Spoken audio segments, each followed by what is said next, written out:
SFUSD will provide closed captioning and American Sign Language ASL interpreter services throughout today's board meeting. Live transcription can be found here, https://www.streamtext.net/player?event=SFUSD dashboard.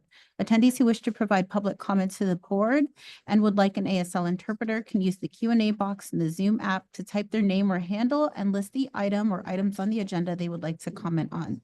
The attendee will need to have a functioning camera in order to communicate with the interpreter and the board. When it is the attendee's opportunity to provide public comment, the Zoom host will promote the attendee to panelists and enable the attendee's video.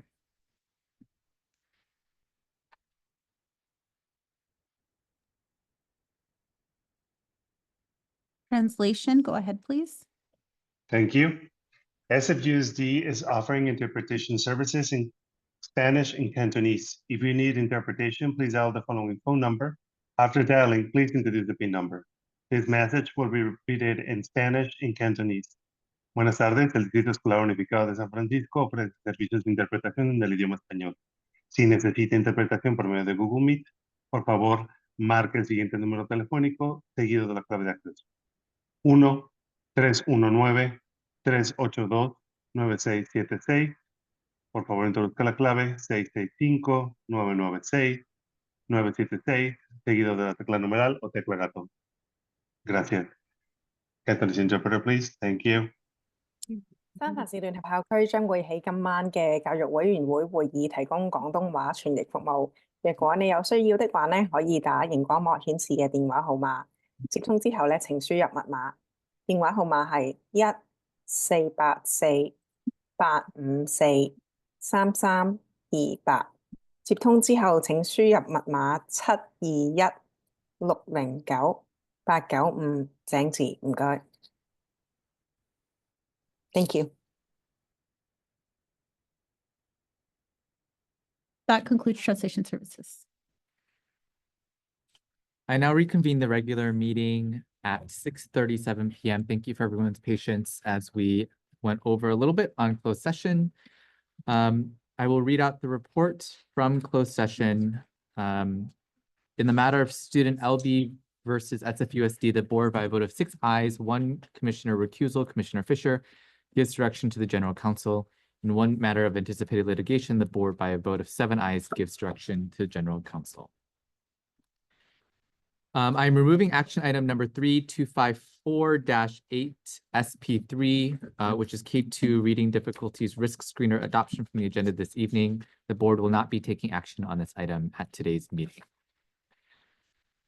We, the San Francisco Board of Education, acknowledge that we are on the unceded ancestral homeland of the Ramaytush Ohlone, who are the original inhabitants of the San Francisco Peninsula. As the indigenous stewards of this land and in accordance with their traditions, the Ramaytush Ohlone have never ceded, lost, nor forgotten their responsibilities as caretakers of this place, as well as for all peoples who reside in their traditional territory. As guests, we recognize that we benefit from living and working on their traditional homeland, and we wish to pay our respects by acknowledging the ancestors, elders, and relatives of the Ramaytush community and by affirming their sovereign rights as First Peoples. Item 2, approval of board minutes of the special meeting of March 4th, 2025, the regular meeting of March 11th, 2025, and the regular monitoring meeting of March 25th, 2025. May I have a motion and a second, please? So moved. Second. Are there any changes? Seeing none, roll call vote. Mr. Steele? Thank you, President Kim. Student Delegate Montgomery? Yes. Student Delegate Lamb? Yes.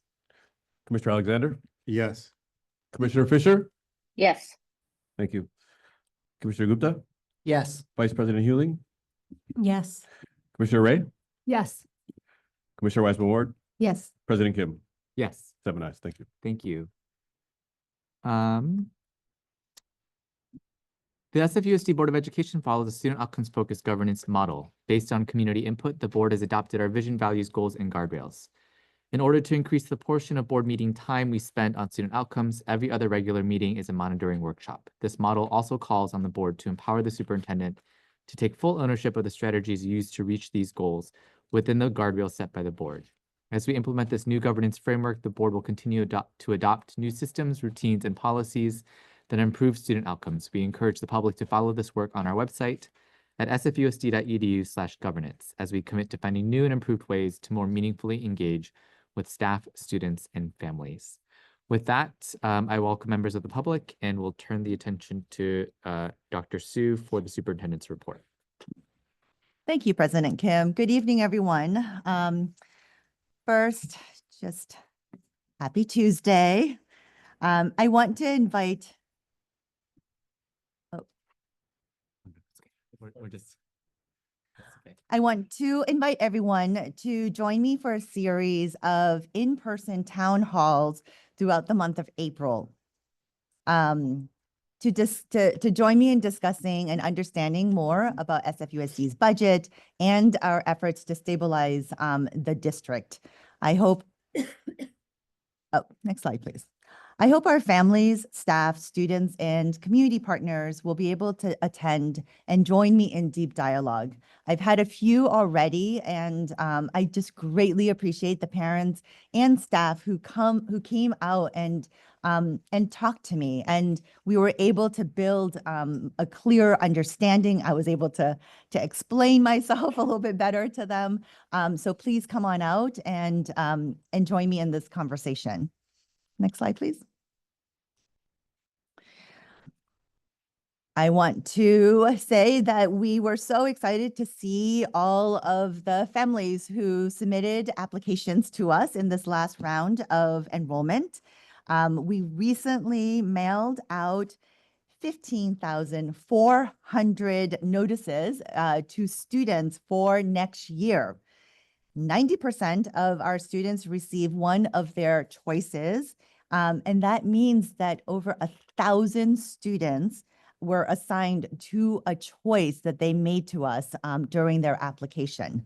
This is so fantastic for us as we're trying really hard to build up our enrollment. For those applicants who were not assigned to your top choice, they were automatically put onto a wait list for their top choices. So this year, families can be placed on up to 5 schools in their wait list without having to reapply.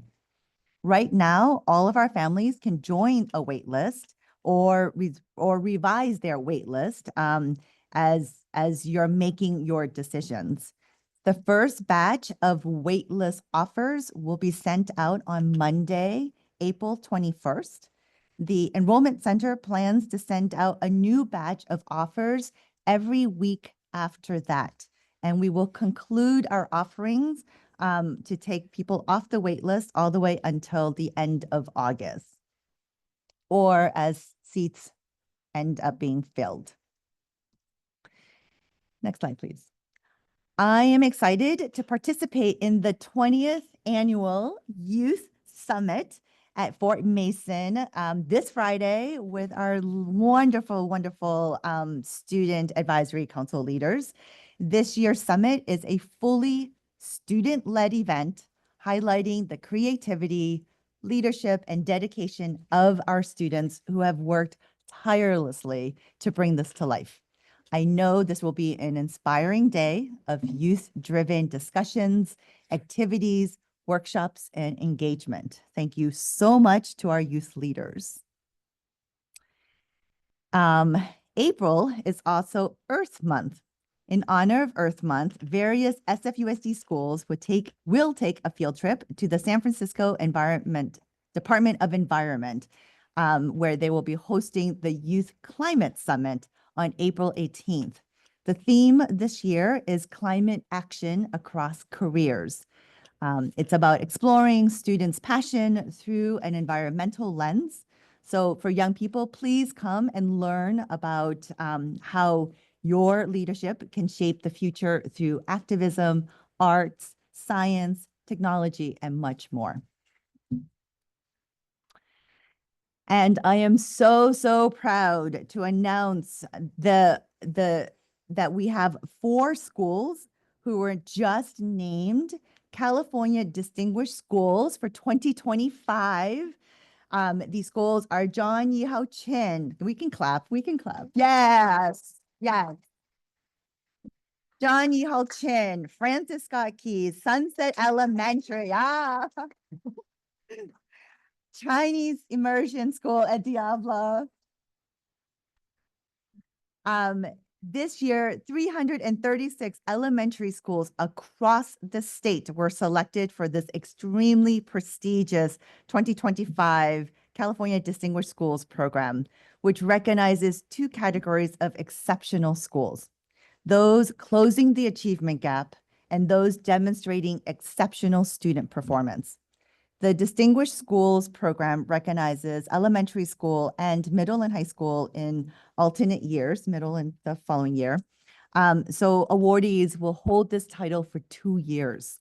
All distinguished schools will be recognized at a wonderful reception, get this, in Anaheim at the Disneyland Resort. I know, super fun. I will have the pleasure of joining these 4 amazing schools in accepting this award in the end of May. So I'm very excited to go to Disneyland. And then in bright spots, on March 18th, I attended Getting Ready for Kindergarten, the Joy of Effective Strategies at the wonderful Leola Havard Early Education School. Educators working with our youngest children in San Francisco build community and celebrate overall gains in kindergarten readiness over the last 3 years. This was particularly important because we're doing this in partnership with our city partners, the Department of Early Education. Kindergarten readiness, as measured by the Kindergarten Readiness Inventory, is on the rise. Kindergarten readiness is on the rise. Our K readiness skills are observed across 4 domains: fine motor, numeracy, literacy, and social emotional skills. I am so excited to continue to work with our teachers, our schools, and our city partners on this effort. And then also in March, our Mayor Daniel Lurie, visited Paul Revere, our counselor, Pamela Steins, and invited him to join her school to acknowledge students who were working in who were participating in a service project at their school. And so we were so excited that these students got the opportunity to meet with the mayor, to talk with the mayor, and to learn from the mayor what he did to get his start in his adult work life. So thank you, Mrs. Stein, for welcoming the mayor to your classroom.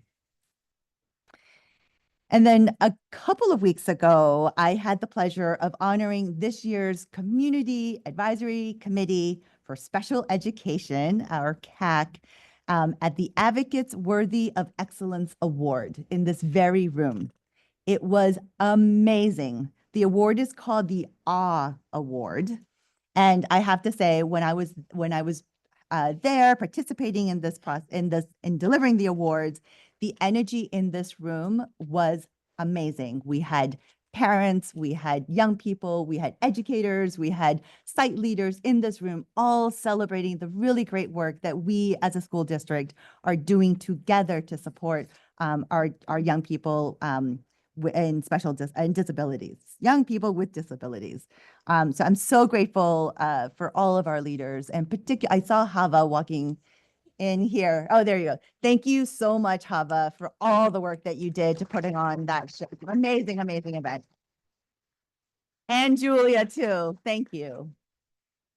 And then, and that concludes my report. Thank you. Chocolate town.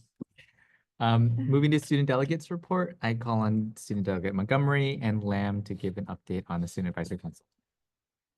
Thank you and good evening, everyone. We have a couple things to get through for this report, so I'll start with our SAC survey progress. You've heard me talk about the survey a lot recently, and all that's the work in getting the survey filled out is already done, and we're starting to unpack and analyze the results that we got from that survey. from all of our high school students. So we've been lucky to partner with some of SUSD's partners at UC Berkeley to better grasp and analyze all of the data and how to affect meaningful change afterwards. And we have a couple more meetings with them in the future in the coming months. So we're looking to use that information to give SAC some data-driven focus over the next couple of years, create some committees, align some of the questions that we asked and what we got from students as some of our goals for SAC to really make sure that we have SAC working towards what students want and need. I'll pass it to Isabel for talking about the next subject. Thank you, Delegate Montgomery. I think I'm going to go off script for this one. Our youth summit, our annual SAC Youth Summit is this Friday, April 11th. And I would love to say that I'm excited. And the council would love to say that they're excited. And notably, our cabinet would love to say that they're excited. But the days inching up to this event has been full of stress and chaos. Yesterday at our SAC meeting, we learned that no one was aware of the field trip slips. No one had chaperones, no one had substitute teachers placed. And a lot of this derives from the fact that we don't meet that often. We meet twice a month, one of our meetings being online and another being in person. And during these in-person meetings, our progress is unclear because online meetings can only capture so much. So we're usually catching up on stuff that should have been done the previous meeting. And because of that, our planning process for our summit has been delayed, and we're clearly seeing the effects right now as we don't also have a permanent SAC advisor. And with that in mind too, because we don't have a permanent SAC advisor, we can't meet every week. And that's what has occurred in the past. The past SAC cohorts have been able to meet every week. And because of that, their summits have been more organized. And we're kind of getting the chaotic end of that stick. So with that said, we would like to get a resolution. We've had board members attend our SAC meetings, which I wholeheartedly appreciate. And I know for a fact that you have made the effort to get a better understanding of how the SAC has functioned without this crucial position, but we want to see a resolution and we want to see a difference in our SAC. And we represent students. And so in order to make effective change, we need a permanent SAC advisor. And we want to hear from you guys. We want to find a way to bridge these. We want to find a way to get organization back into the SAC, which is a cohort that is needed for this district. To wrap, as someone who's been on the SAC for multiple years, I have seen both sides of what SAC was last year and what it's turned into now, with the lack of support that we have as a group. And as we go into next year, since we're rounding out this year and we have a new opportunity next year, I want to remind us all to think about how we can be more student-centered and how the SAC is where our student leaders come, and those are the people that really want to get involved. They're the ones that really want to be in the system and affect change. And if we're not giving them opportunities to do that, then we're really failing our SAC and our students. So I think we need to double down and invest in SAC and how we can create that process of learning and practicing being a leader, which is something that's really important in our world, and make that as accessible and unchaotic as possible moving forward. And that concludes our report. Thank you so much, student delegates. And I know that Vice President Huling and I look forward to our meeting tomorrow. I assume this is a little bit of a preview of the conversation that we'll have. But thank you for sharing that here. And commissioners, worth naming, tomorrow at 5 o'clock, we have a meeting with our student delegate leaders here to have a conversation around how we can best support both the SAC and our students at large in the district. So thank you. Appreciate it. Moving on to item D7, our fiscal and operational health update. There is no specific update at this time for this meeting, but we have acknowledged the FCMAT report that will be discussed today. And moving on to item E, public comment. To align with our effective governance model, public comment will last for 1 hour or until 8 p.m., whichever is earlier. We aim to respect staff, family, and community time by beginning board business no later than 8 p.m. Our hope is to conduct board business in an efficient, effective, and accessible manner during reasonable hours. Each participant may speak for up to 1 minute. Staff will thank the participant at the 1 minute mark. At 1 minute and 5 seconds, I've asked Mr. Steele and Ms. Barrias to please turn off the mic and transition to the next speaker. I ask members of the public to please respect that 1 minute limit so that we can hear from as many speakers as possible. I encourage speakers who are speaking on the same topic to collaborate and combine their comments so that the board can hear all viewpoints during our limited time. Please also note that the board accepts written public comments via email to boardoffice@sfusd.edu. We will hear first from students in person on agenda items, then general public in person, followed by students in person on non-agenda items and general public in person on non-agenda items. Regardless of whether in-person public comment is complete, we will save 15 minutes for remote public comment, taking commenters in the same order as in person. If any time remains, we will return to in-person public comment. As a reminder, board rules and California law do not allow us to respond to comments or attempt to answer questions during public comment time. If appropriate, the superintendent will ask that staff follow up with speakers. At this time, I'll turn it over to Mr. Steele to help us facilitate public comment. Thank you. This section will start with our students here in person. I have 2 student cards. If there are any more students, you can let me know if you didn't indicate that you were. You'll have 1 minute each. I have Bella Guzman, and I'm sorry, and then another, thank you, I didn't want to. You have 1 minute each. You can line up at the podium and go ahead whenever you're ready.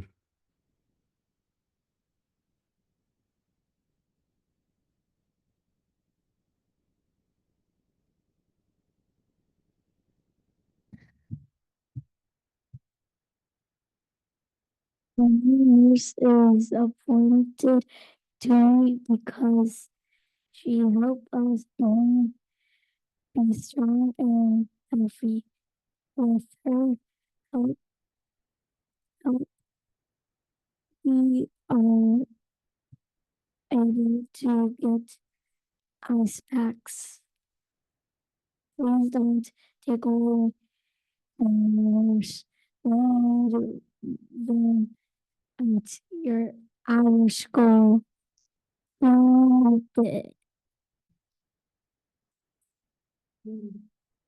Thank you.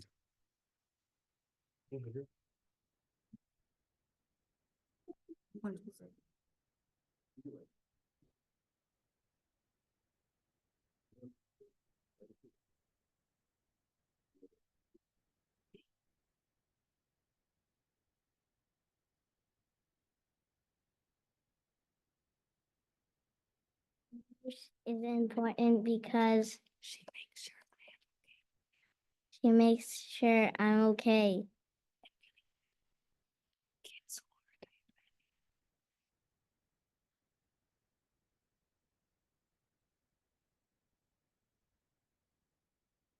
Really good kids who are diabetic won't get help with their medicine anymore. And kids with fevers won't be able to get checked anymore. Please don't take away my nurse. Thank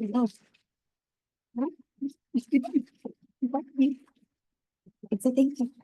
Thank you. Thank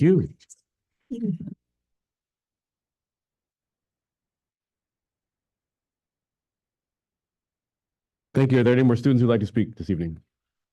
Come on up.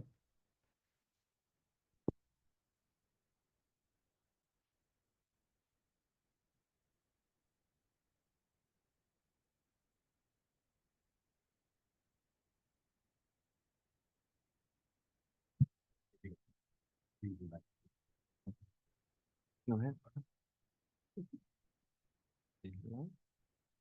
Hello, my name is Celine and I'm 5 years old and I want to come to this school because my teacher, Miss Marwa, is here. And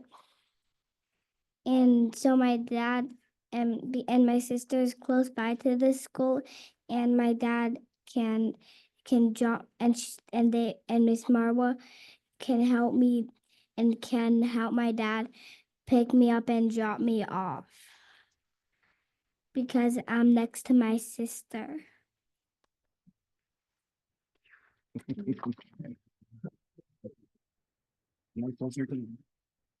Can I talk? Can I talk? Oh. I did. Okay. Yeah. Okay. Thank you very much. All right, we're gonna go to the next group. The next group is agenda items. I will call your names, so you have 1 minute each. You can come line up at the podium. William Patterson, Brandy Markman, and Hava Kelly.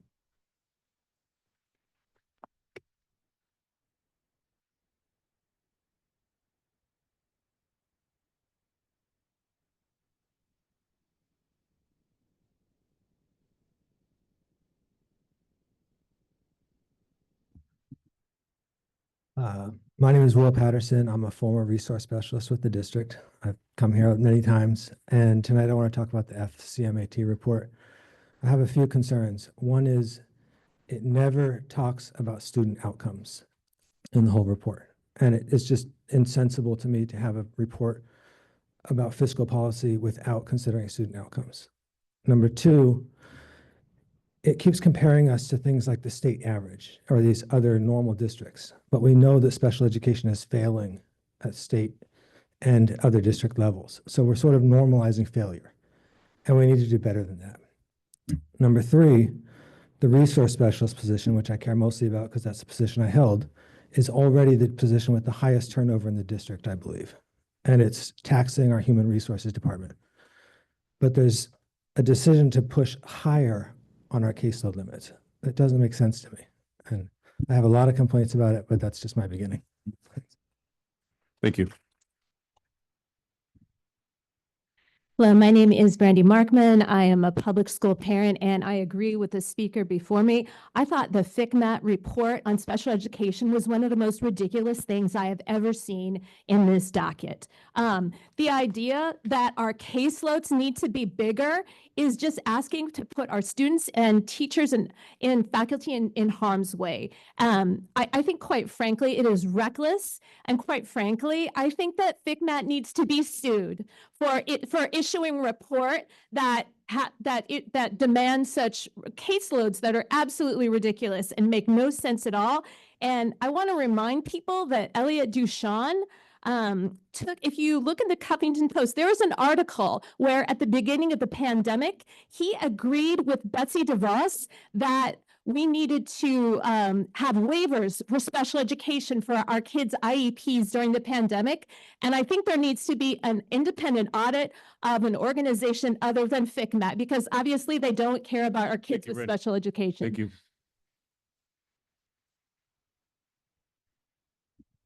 Hi, my name is Hava Kelly. I'm the CAC chair, and I'm also wanted to talk about the FCMAT. First, I can't cover all the areas of concern in 1 minute.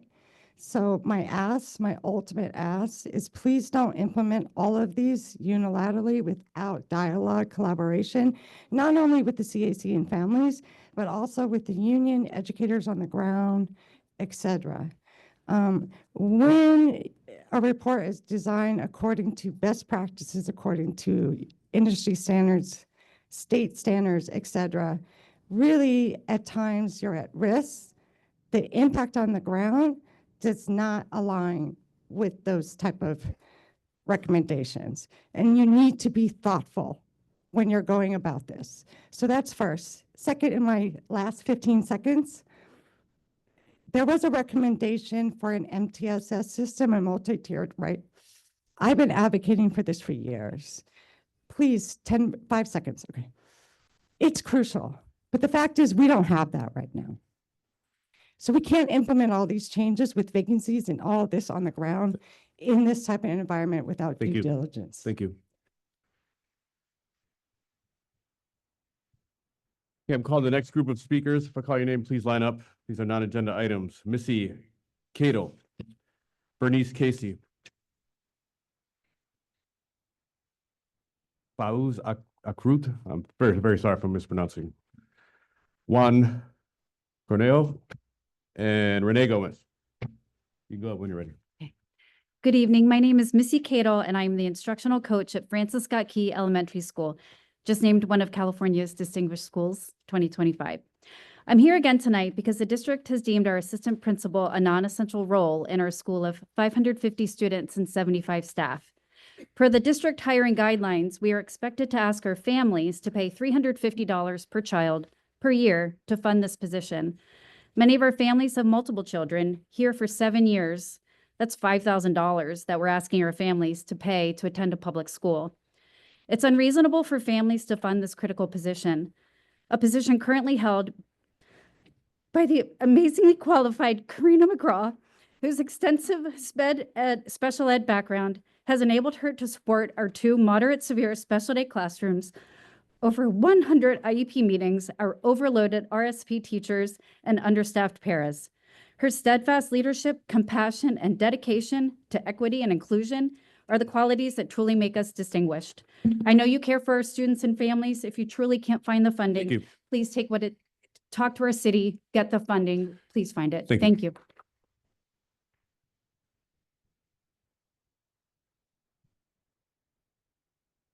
Hi, my name is Bernice Casey. I'm a parent of 2 children at SFUSD. I'm asking the board to please encourage the superintendent and her staff to respond to emails. The PTA at BVHM has sent 3 emails since March 16th to Superintendent Sue and her staff, no response. We need direction about what PTA can fund, and we need information in languages for our community in Spanish. Absolutely no response. That's not okay. In the 27 seconds, as the other people have talked about the SPED report, I don't see anything in here that talks about how much you have to pay for NPS, how much you have to pay when families sue you because you aren't providing legal services. My child's IEP, his triennial IEP, was due in October. It's April. It's still not done. That is against the law. Let's not even talk about right or wrong. It's against the law. So if you pass this, you're going to have angry parents like me and others suing the district. Thank you. How much that costs? Thank you. Hi, my name is Fouad Zakrouf. I'm a member from Local 87 SEIU, San Francisco. I'm a janitor working as a lead nighttime. So I don't understand the application. They give us like a choices to choose the schools where we are sending our kids. And at the end, they don't give you any choice. They give another choice.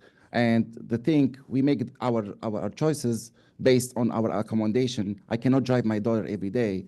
Her sister, she's next to her school. She can help me. We have neighbors. They can help me to drop her off, to pick her up. So that's my problem now. And now I'm in struggle. My wife, she doesn't drive. She was involved in an accident.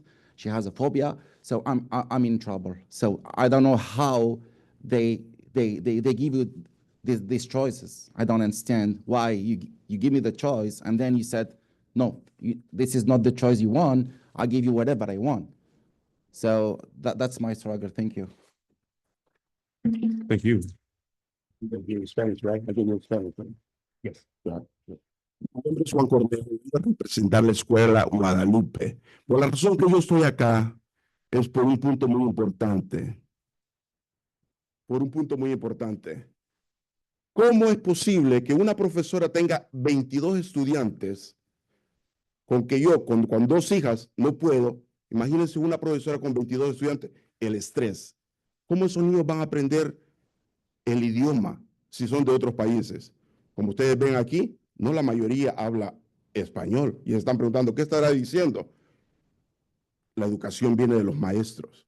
Si no tenemos la suficiente soporte de los maestros, ¿cómo van a educar a nuestros hijos? Entonces, ¿qué es lo que quiero? Agreguen más profesores para que esta comunidad sea igualdad. Aquí no solo se habla de latinos, aquí hay muchas personas más de otros países que necesitan el apoyo. Esa es la única manera que podemos. Les quiero que los ayuden a nosotros para que no quiten los maestros. Thank you. Translation, please.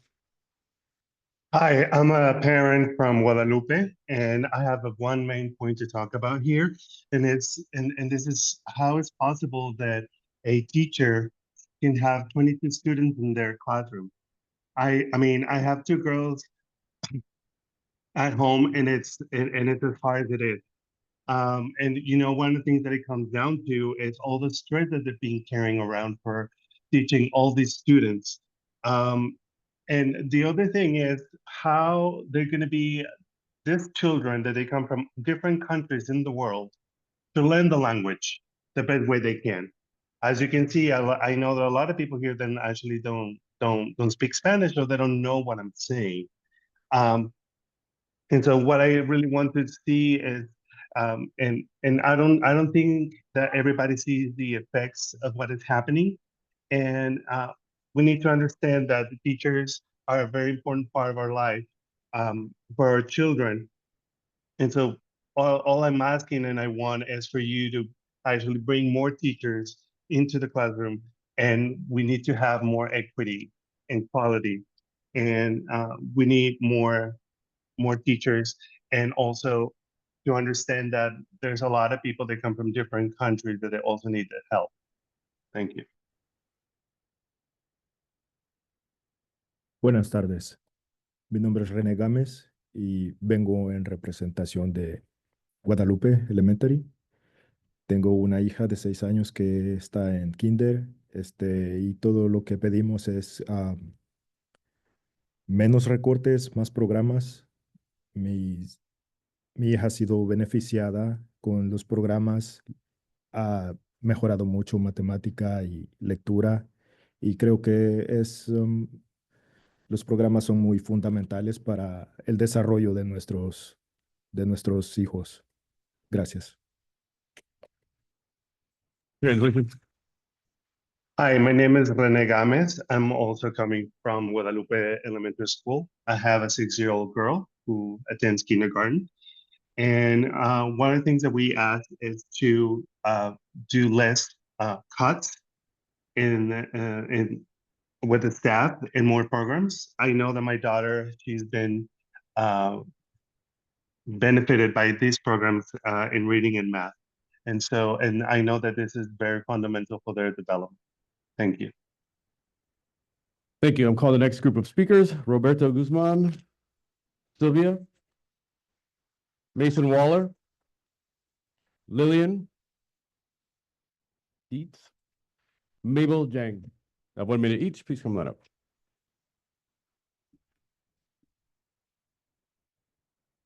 Good evening. My name is Roberto Guzman Rivera. I have 3 kids in the school district. They in Guadalupe Elementary. Stop the harm. These budget cuts are causing to our schools and communities. Do not defund the programs that are working.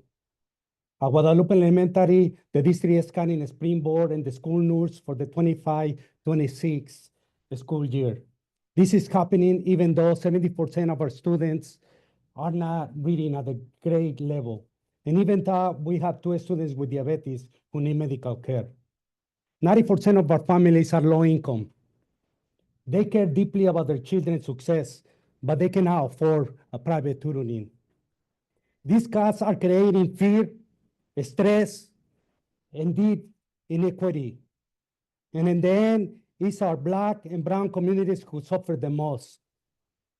So we are asking, what is the impact analysis of these cuts? Is special ed being protected?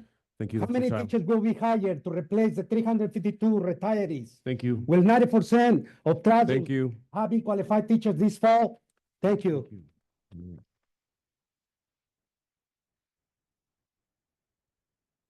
Hola, buenas tardes. Mi nombre es Silvia Galvez. Vengo de la Escuela Guadalupe.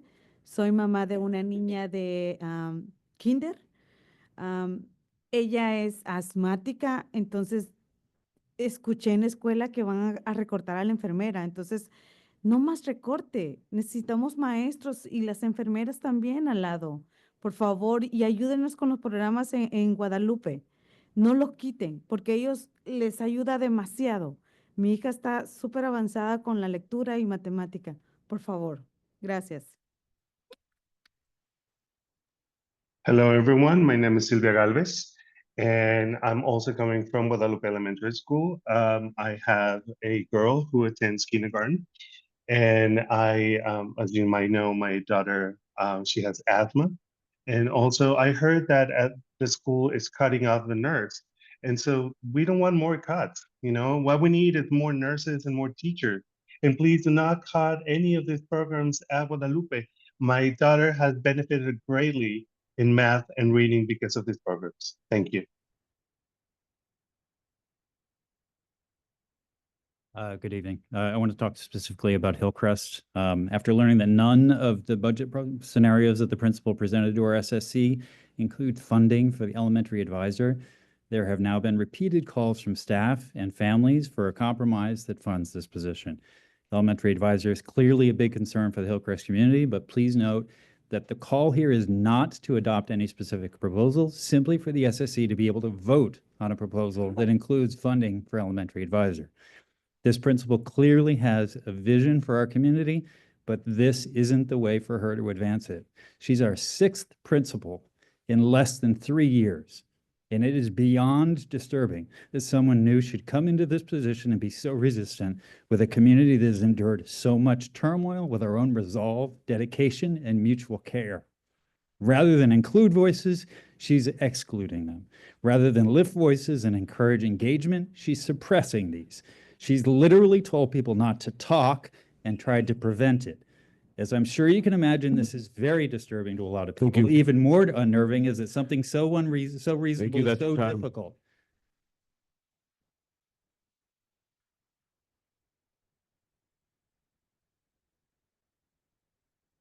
My name is Lillian Dittis, and I'm a first-year, first-grade teacher at Francis Scott Key Elementary. I'm here to talk about the assistant principal position. Recently, Francis Scott Key was recognized as one of California's distinguished schools, as celebrated earlier. One of 336 schools to be recognized. For reference, California has over 10,000 public schools, and 1 out of 4 schools to receive this recognition in SFUSD, which encompasses 121 schools. This achievement is attributed to our incredible staff who are devoted to our students as individuals and as a community. We could not have achieved this without the support of our entire staff. I repeat, entire. This is no coincidence, but is evidence of why the position of assistant principal currently held by the indispensable Karina McGraw is more than necessary, but is required for a school's optimum success. Our assistant principal gets teachers and staff the support they need to make our school distinguished. It could not be the same without her and the essential support she provides. Let us keep what we have. Thank you.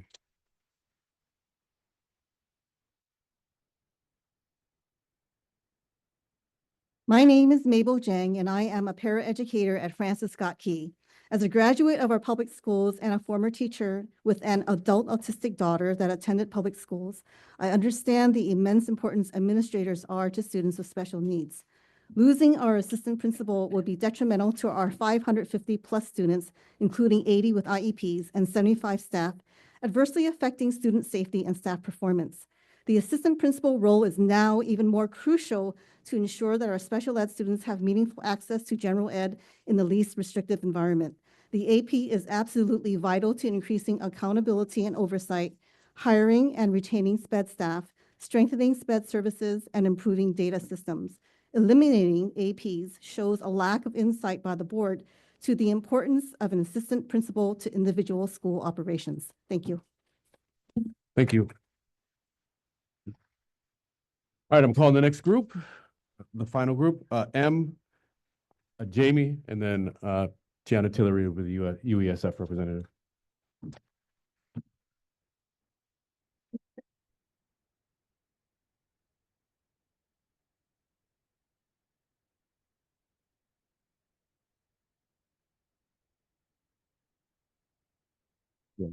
Hello, I've been coming here for the last quite a few meetings about the budget and staff cuts and haven't been allowed to speak. I have been wanting to completely reject your staff cuts and your dangerous, ridiculous plan to balance the budget on the hardworking staff at the expense of our children's education and safety. If this house is completely bursting at the seams with unhappy community members, you have a duty to listen to every one of us. I don't care if you have to stay here all night. The mayor has not released the ERAF funds, and there have been 0 independent audits. If we have money to fund a war on drugs, we can fully staff our school.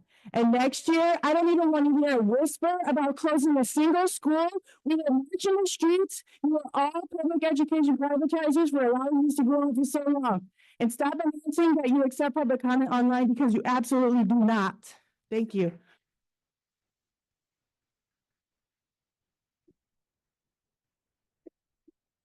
Hi, so I read that state report, about SPED, and it broke my disabled heart. The neurodivergent, physically disabled heart, of a child who has an IEP. Because I know what I see going on in the school district. I see SFUSD not fulfilling and upholding their current IEP legal obligations currently right now. So I don't understand how you would put up more cases when you actually need to lower the cases. We need to fully fund SPED. It is not even being served fully right now. We know that if a student graduates SFUSD who has an IEP, they're 50% less likely to be working, to be able to sustain themselves. Why is that? Why are more kids being pushed into special day class instead of doing inclusion? Because we're upping the classroom numbers. Instead of 22, now it's 33. That's wrong. Stop being ableist, stop being eugenics, and stop these Trumpian regime things.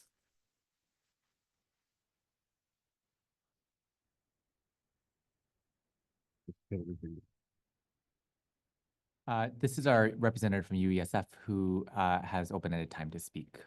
Thank you. Hey, y'all, hey. Oh, appreciate it. I appreciate it. I am back again. Good evening, Superintendent, Board of Education members, community members, everyone that's here. My name is Tiana Tillery. Okay. I'm the Vice President of the paraprofessionals with the United Educators of San Francisco. Tonight, I'm not just here as a union leader, but as a voice for hundreds of school workers who serve on the front lines of our campuses every single day, paraeducators, school security aides, and community relations specialists. Many who are now facing terrifying realities of layoff. These aren't just job titles. These are people who build relational trust that keeps our schools running and our students connected. They're the eyes and ears of our campuses. They're the mentors, mediators, protectors, and oftentimes the only consistent adult presence in the lives of our most vulnerable youth. Our paraeducators support students with disabilities, language learners, and children navigating trauma. Students who are often overlooked but are the heart of our equity work.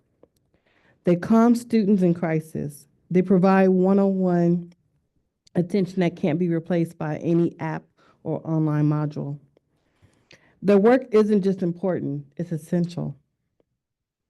Our school security aides, fondly known as T10s, often go beyond their job description. They de-escalate conflict, they build trust with students who struggle with authority, and prevent fights and altercations before they even happen.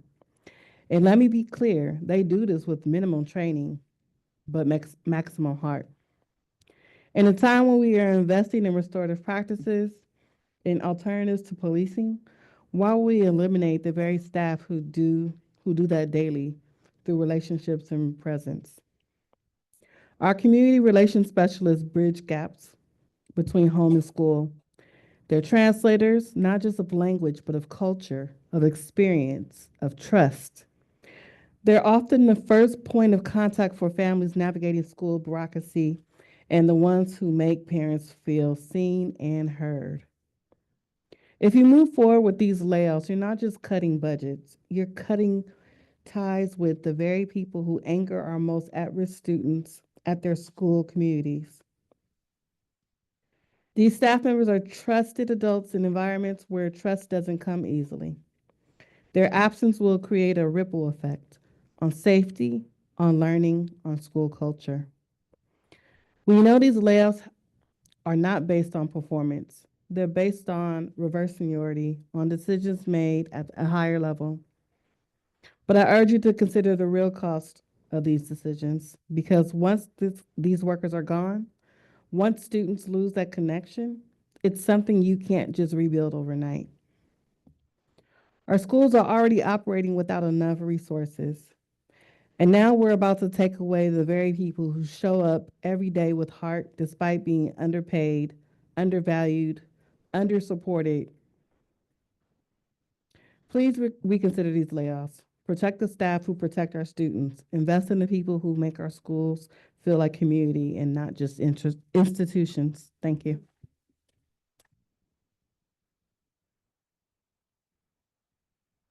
That concludes in-person public comment.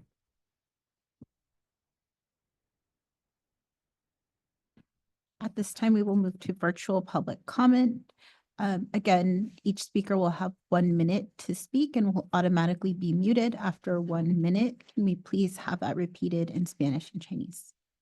Buenas tardes. Este es el turno de los participantes de forma virtual. Van a tener 1 minuto para poder emitir sus opiniones. Una vez que haya pasado ese minuto y estén terminados, los vamos a poner en modo silencio. Gracias. 我哋而家咧就係開始呢個網上發言時間嘅，咁每位人士咧就將會有1分鐘去講，咁如果1分鐘之後咧，我哋會自動去幫你靜音噶啦，唔該。Thank you. Call on the first speaker, Vanessa.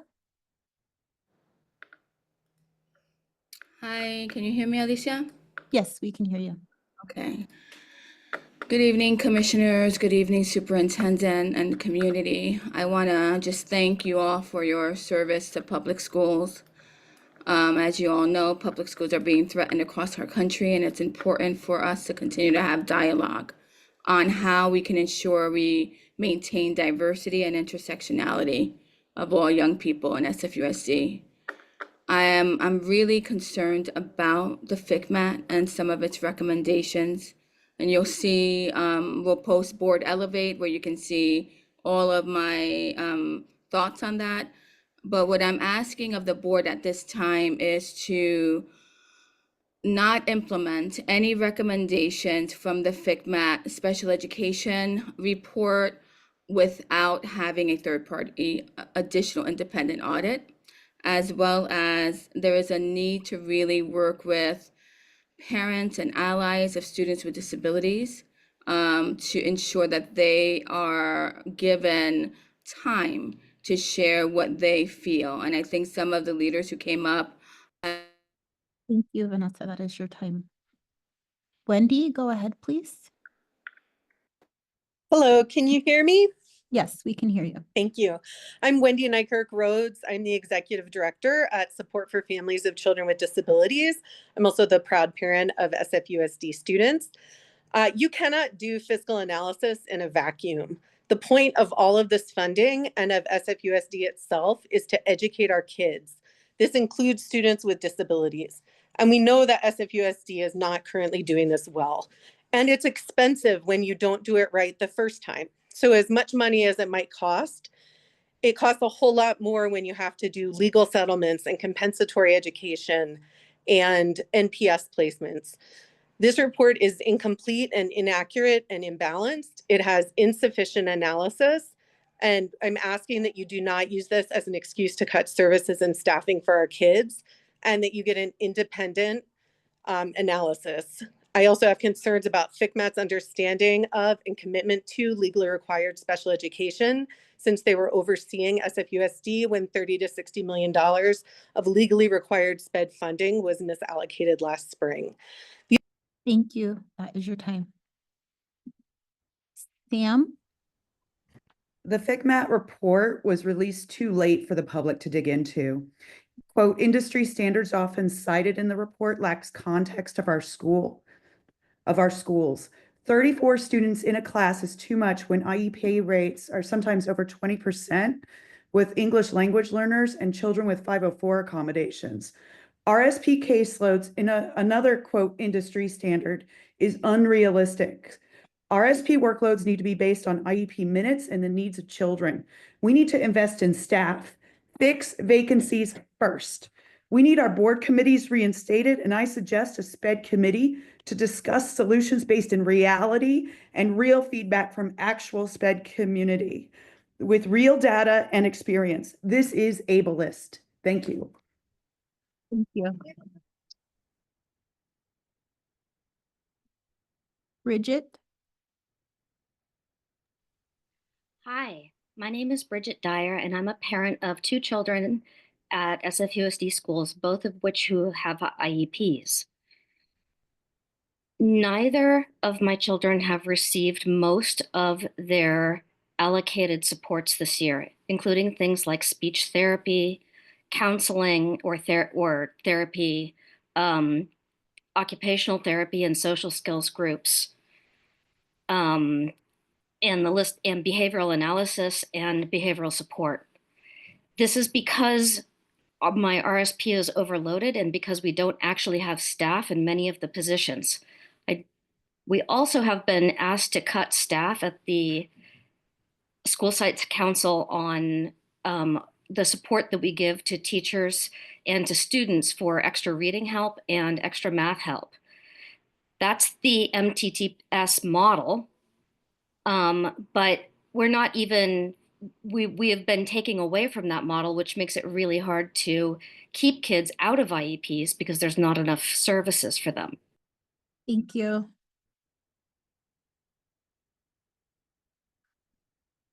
Abby? Hi, can you hear me? Yes, we can hear you. Hi, I'm from Sutro Elementary School. I have 2 questions and thoughts to share. Number 1, I just want to know how the district plans on supporting teachers as they try to navigate having combo classes. I know that's being put on them and it's a very challenging thing to do, and would like to know how they're being supported through that. And the second thing I'd like to bring up that's concerning for our school community is that the cancellation of Springboard and Springboard for the summer. My understanding is there are only a couple schools that are being allowed to have that, and it's been a very effective program for our school community. We have a lot of data to show for that and that we could share, and we would like to know, talk to, or what we could do to bring back that program, that summer program for our school community. So thank you. Thank you. Charles? Hello. I just wanted to speak as a taxpayer and parent in San Francisco. I predict before the end of the 2025 calendar year, SFUSD will close from a measles outbreak, even for MMR vaccinated individuals. And that will be how they permanently close schools, by not reopening them. 71% vaccination rate is a joke. So how is this being addressed? Secondly, SFUSD will lose all federal funding soon. How is SFUSD planning for these losses? You can countersue with David Chu, but between DEI, anti-Semitism investigations, and trans advocacy, there is zero chance SFUSD will keep these funds. So admit this sooner than later. Also, if the SAC can't get a full-time advisor, how can the public expect to get your attention? As far as the FCMAT goes, how much is spent on NPS? Another audit does look like it's needed. Thank you for your time. Have a good evening. Thank you. Kevin?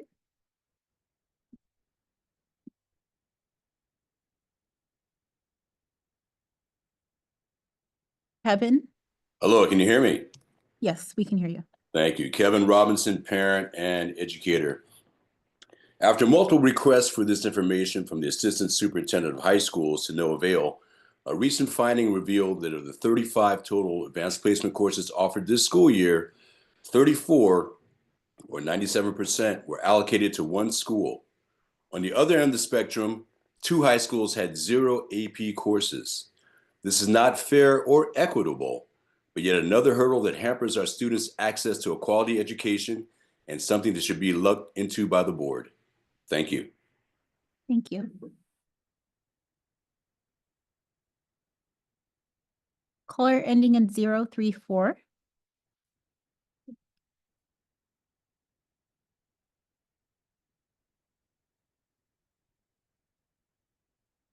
Caller ending in 034. Hello, my name is John Tresvini. I'm a proud product of our public schools here. And I am calling, I was one of the original student advisory committee members back in 1974 and 75, and I want to elevate and endorse the call by our student advisory committee members to have staff support. We had it back then, even during difficult budget times. If you're looking for a funding source, I suggest looking at putting on a moratorium on severance packages for hardworking but highly paid executives. Amy Baer at a recent meeting said that the school district is out of the norm in providing severance packages for highly paid executives. We always talk about equity. Well, where's the equity when highly paid executives get severance packages, but not the paraprofessionals risking their jobs, not the custodians, not the nurses. So I encourage you to use that as a funding source in the future and put a moratorium on highly paid executives packages. Thank you very much. Thank you. Tina? Hi, good evening. Thank you for taking my comment. I am a CAC board member and just wanted to echo some of my colleagues' comments about the concerns about the FCMAT report. I too have many concerns, but the main one I would like to highlight, as many others did, is the recommendations for caseload. And what I hope the district will consider requesting is, I'm very curious about what their industry standard reference is. I would like to know where they got that data. I also happen to I come here as a parent of a student in special education in the district, but I also happen to be a school psychologist. And I know, for example, that the recommended ratio of 1 to 972 is far above the recommendation of the National Association of School Psychologists, which is 1 to 500. And I'm pleased that San Francisco Unified is close to that ratio. That's very admirable.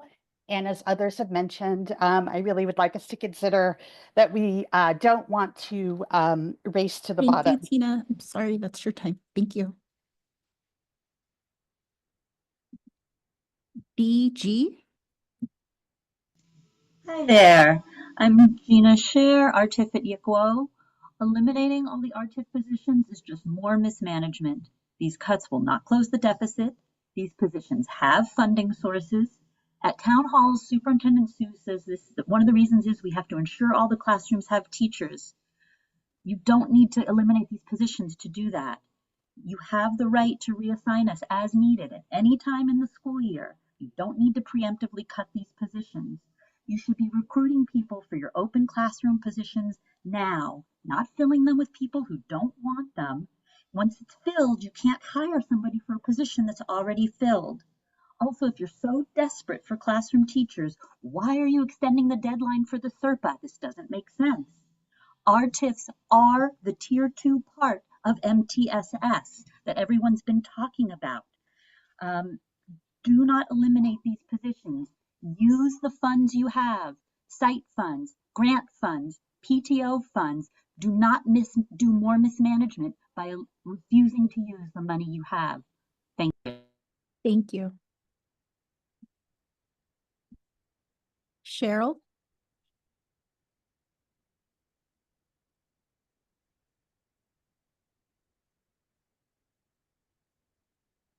Cheryl?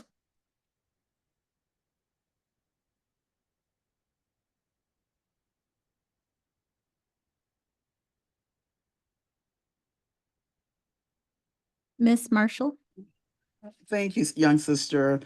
To the board commissioners, superintendent, student delegate. First, I want to start with this great student delegate report.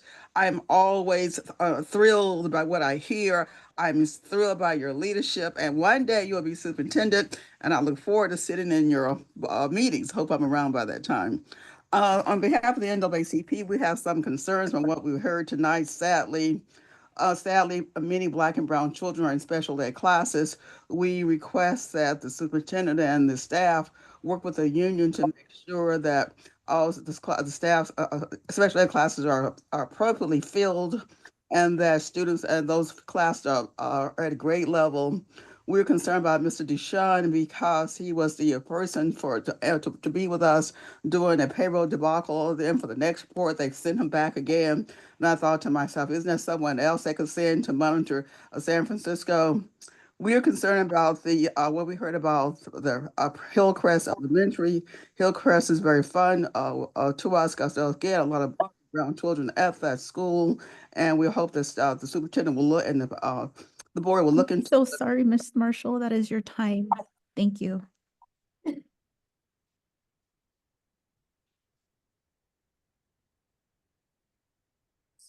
Marty?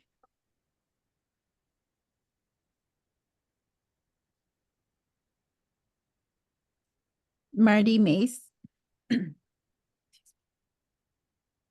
Hi, this is Marty Mays. I am the parent liaison, elementary advisor at Longfellow Elementary School in the Outer Mission. Here to advocate for the other parent liaisons and elementary advisors that are have been served with a preliminary layoff notice. We come in different colors. We speak Chinese, we speak Spanish, we speak English. We help so many of our communities, so many of our students who need help. You know, a lot of them are newcomers to this country. They're signing up for TK in kindergarten, and they will be with us for years upon years upon years. And we are here to help them, and we make it easier for them. And also, I'd want to advocate for all the school nurses. Our schools need nurses. We had a little girl that had a seizure last week, and the nurse was there, and you know, it's a matter of life and death. So thank you for your time, and I hope you consider my request to rescind the layoff notices. Thank you. Thank you. Cheryl? Hi, can you hear me now? Yes, we can hear you. Thank you. My name is Cheryl Thies, and I'm the Director of Education at Support for Families of Children with Disabilities. In reviewing the FCMAT report, I have some concerns that eligibility enrollment in special education doesn't break down race, ethnicity, or disability type, or consider important intersectional issues such as English language learner status or foster care placement. It's my experience over 2 decades that what often drives special education eligibility in later grades is a failure to identify disability early when intervention can be most effective. As a result, children begin to act out or act in maladaptive ways and then are identified under categories related to these secondary problems. Moreover, it would be helpful to have, as others have said, more information about what the district has paid in special ed settlements, to which demographics of families and children, how many complaints have been investigated and found valid, and whether the corrective measures worked, how many children are in home instruction, and how many families have given up entirely and are just homeschooling their kids who are not getting support. There's also no mention in this report of 504 plans. Are students moving to special education? Thank you, Cheryl. That is your time. President Kim, that concludes a virtual public comment. Thank you to members of the public for taking the time to share your thoughts and experiences with us today. And a friendly reminder that the public may continue to share their comments formally by emailing the board office at boardoffice@sfusd.edu. To align with student outcomes focused governance, the superintendent and her team are tasked with providing a draft of each agenda 12 days in advance. Once that draft is made public on our website, board members have made a commitment to submit clarifying and tactical questions, and staff have made a commitment to respond to those questions in advance of each board meeting. This Q&A doc is linked into each board agenda on Board Docs. Today, it is linked in item D3, and we invite the public to review those questions and answers alongside our discussions today. Additionally, to create more space focused on student outcomes, we will be moving most items to our consent calendar and identifying only our highest priority agenda items to discuss. Board members are reminded to not to restate questions answered by staff in advance, but to bring instead forward strategic questions that allow us to better understand our progress towards goals and the underlying strategies so that we can be better informed in our decision-making and partner with the superintendent as we hold her accountable. Moving to item F, discussion items. Item 1, FCMAT review of SFUSD special education. I will turn it over to the superintendent.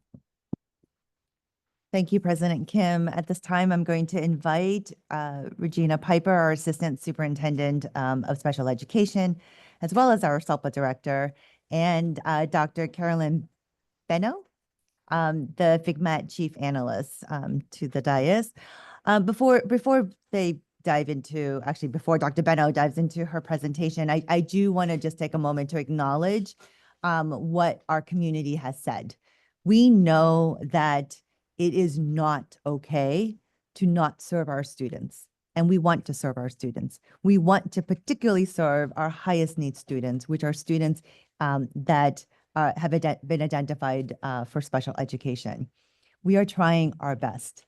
We have actually started to make some changes within my administration to make sure that we do not make the mistakes of the past. We need to make sure that the voice of our leaders are involved, are included in high-level decision-making. We need to make sure that the voices of the community is also involved, which is why I am so grateful for the partnership of the CAC, as well as many, many other families and educators in our school district. However, I know that we have to do better. There's so much more that we need to do. We need to do better at supporting our students, which is why we need to do a good job at making sure that our general education programs and services are the best for our students, so that we can then continue to provide the additional supports in Tier 2 and, if necessary, in Tier 3 categories. But that means that we need to be persistent and focus in the work of educating our students. We need to be diligent in identifying when we allocate these resources and how we allocate these resources, because it is going to be very difficult as we move into the future of this district with reductions in our budget. But I know that it's possible. I know that with the support of FIGMAT and of course with our leaders here, it is possible for us to create a system that we can all be really proud of. So with that, I'm going to hand it over to Regina to introduce Dr. Benno. Good evening, Dr. Sue, commissioners and student delegates. It's very nice to be in front of you today, and I'm honored to represent our department and our district as the Assistant Superintendent for Special Ed Services. I also have been listening very carefully to the input of our community members, and I'm really thankful to all of you who are joining us in person and also remotely for this discussion. And while all of the attention that Special Ed Services has been receiving since I started in this role in August has been a little unnerving, I'm also very grateful for the attention that we're receiving because these discussions are centering on some of our most vulnerable students in our system. And it is really shaping and forming the way that we are working together across departments and as leaders in our district with parents as our partners to address the needs of our students. And as Dr. Sue so eloquently said, to do better. So I wanted to also thank Carolyn Benno, who is here as our fiscal or our FICMAT lead analyst and who conducted the review that was done at the request of our former superintendent and special education leader at the time last spring. And just to uplift the fact that this was a voluntary process, that this was at the request of our former superintendent, and that this review of our continuum of services was really to look at a slice of the work related to the systems and structures that were in place that needed improvement.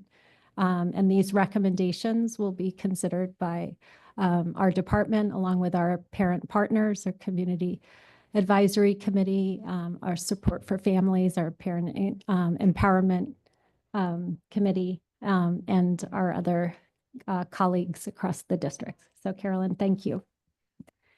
Thank you for the opportunity to come this evening and share some of our findings and recommendations with you. I first just want to start by emphasizing the voluntary part of this process. So your district is engaged with FCMAT, but this particular study you voluntarily conducted. And we feel that that process, is really brave to take a look at yourself and get outside perspective and ideas. It's healthy, and now these recommendations are yours to consider and determine which resonate for you and which maybe spur different ideas that might also help in your improvement efforts. So if you can go to the next slide. I think everyone here is aware of who FCMAT is, but I'll just briefly introduce myself. So I represent special ed program on our team. I also worked with a fiscal expert, but I was a special education teacher. I taught resource and special day class, and I became a special ed director and a SELPA director in Northern California. So my background as experience is as a teacher. So I want to just kind of start our presentation by sharing that. If you can go to the next slide. One of the things about our FCMAT reports that can be difficult for districts is we don't highlight all of the amazing things districts are doing. It's not like the WASC process that our schools go through, where we look at, really the areas of strength and then areas for growth. We really do highlight areas where we think improvement could be had and then make recommendations in those areas. So I think that's important to remember when consuming our reports and those recommendations. If you go to the next slide. I want to start just with a little context about your enrollment and tie that to special education funding. If you go to the next slide, we see a trend here in San Francisco that is similar to what we see across the state, in that you have declining enrollment of your general student population, but you have an increasing special education population. And one of the reasons this is so challenging is that your special ed funding is tied to your general education enrollment. So I want to say that again. Your funding is tied to general education enrollment, not special education enrollment, okay? So because you have this kind of inverse relationship of that, general education population decreasing, you're actually receiving less funding because your population has gone down to serve those increasing number of students that are being identified for special ed. Now, I will point out an area of strength for your district and really want to highlight an area where your staff is doing well. So that special ed percentage that we look at, 13.59% of your students enrolled in special ed, is actually lower than the state average. And the reason that we like to kind of norm you against that is that we're always concerned about increasing, decreasing, stable, but it is a metric that can show that you're not over-identifying for special education. And while it may seem that identification for special education would be good in all cases, it's not, because we have, finite resources, finite number of educators who can provide those resources. You're all aware we have a statewide staffing shortage, and students do lose access to their general education environment for parts of their day when they're in special education. So this is a very important support to the students that require it, but we don't want to over-identify or misidentify students for special education. So again, I think that this is a testament to the good job your staff is doing. However, one of the things we do want to look at in this district is that that rate is increasing, as it is across the state. So if you go to the next slide, this shows that comparison of you to the state. If you go to the next slide, one of the things that we also looked at kind of was the proportion of students in special ed. It's come up throughout public comment. We do have this increase in students with autism. That is a trend across the state and across the nation. And I think it does cause some need to reflect on the way services are delivered and how programs are offered to support students. So there were recommendations in the report around looking at specialized classes for students with autism at different levels to make sure that you're meeting the needs of that population, given that it's growing across the state and here, okay? If we go to the next slide, to address this increasing percentage of students in special education, you've heard through the public comment some of this about MTSS, right? And that's absolutely what we highlighted in the report as important to make sure is kind of uniformly implemented across the district. So if you go to the next slide, we look at both the way that students are identified and supported for different types of interventions, whether that be social emotional, behavioral or academic supports outside of special ed. And then also we looked at kind of the eligibility determination process. Okay, so really important from our perspective that there are consistent practices across schools. I think with really good intention, this district has kind of let schools be creative and autonomous and responsive to the needs of the populations at those specific schools. And I think there's a need to kind of mesh that with some parameters that all schools are following to make sure a child at one school isn't identified for special ed when they wouldn't have been at a different school site in the district. So from our perspective, that's the critical importance. Not that there can't be differences across schools, but these commonalities that, again, prevent inappropriate identification or misidentification for special ed. So if you go to the next slide, and actually 2 more slides forward, I also want to talk about the eligibility determination process for special education. So 1 more slide, please. So when we look at whether or not a student qualifies for special education, we look at 2 different parts in the test. Do they have a disability that meets our education code criteria? And then do they actually need specially designed instruction? What we learned from interviews that I think is really critically important for your district to consider is that certain students have a disability and the school teams were concerned that they really didn't need special education, but there wasn't other support available at the school. So those students were placed in special education when really, if there were other interventions and supports available at the school, they could have accessed those instead. So that's not the best use of your special ed resource. Again, and I'm not just talking about the funding, caseloads, right? We've heard about that throughout. When we're identifying students appropriately for special ed, that helps us manage caseload numbers and make sure that our specialists have a reasonable number of students to serve and can provide that high quality service that we want for our students. Okay, so critically important that we're following this procedure because that is what the law requires, but also that we have other options at the school sites so that students are able to access those outside of the special education program. So if you go to the next slide, and then 1 more, please. I want to highlight another strength in your district and something that needs to be considered as you go through a process of making any changes to the special ed program staffing would be to consider this idea of least restrictive environment. So this is this idea that students benefit from access to general education environments. I think you're probably aware of what this construct is, and it's critically important for student outcomes, right? As our students transition outside of our school system, we want them to live as independently as possible, work as independently as possible, and be able to access higher education or training if that's appropriate. And this least restrictive environment report measures that.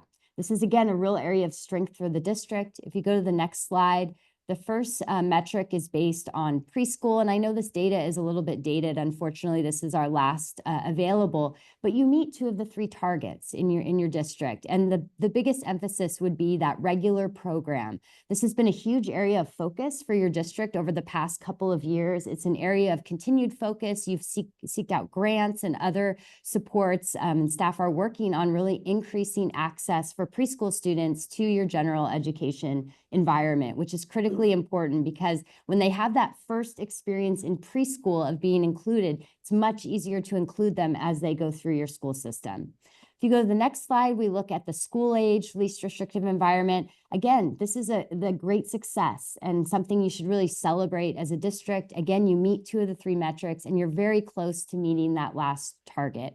So in sum, you really are doing an excellent job of looking at least restrictive environment for your students.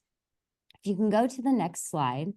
One of the things that is a little bit unique about San Francisco, we have some single districts, single counties in the state, but you're a very large single district, single county. And we feel that there may be some opportunity to differentiate district from county programs.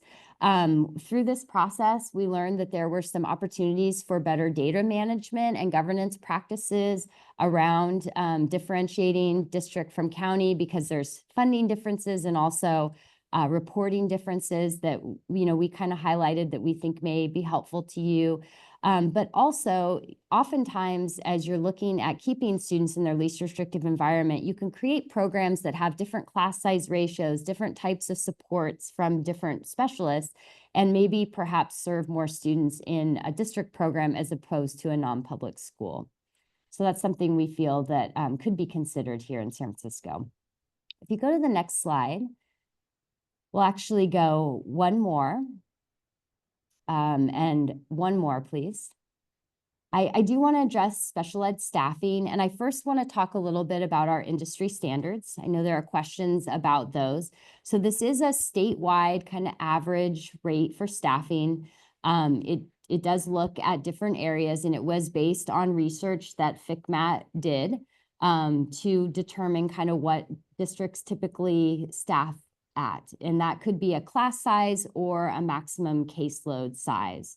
So if you go to the next slide, we looked first at your special ed teacher staffing, and for the resource specialist program, we have an education code maximum. If you carefully read that section, we actually recommended you don't use that maximum. We recommended you use your ratio, which is a 1 to 22. So if you go to the next slide, we feel that's a very reasonable ratio to use as opposed to the education code maximum. We actually have a standard that we use that is 20 to 24 students that is based on maintaining students in their least restrictive environment, which is what we believe your district is doing.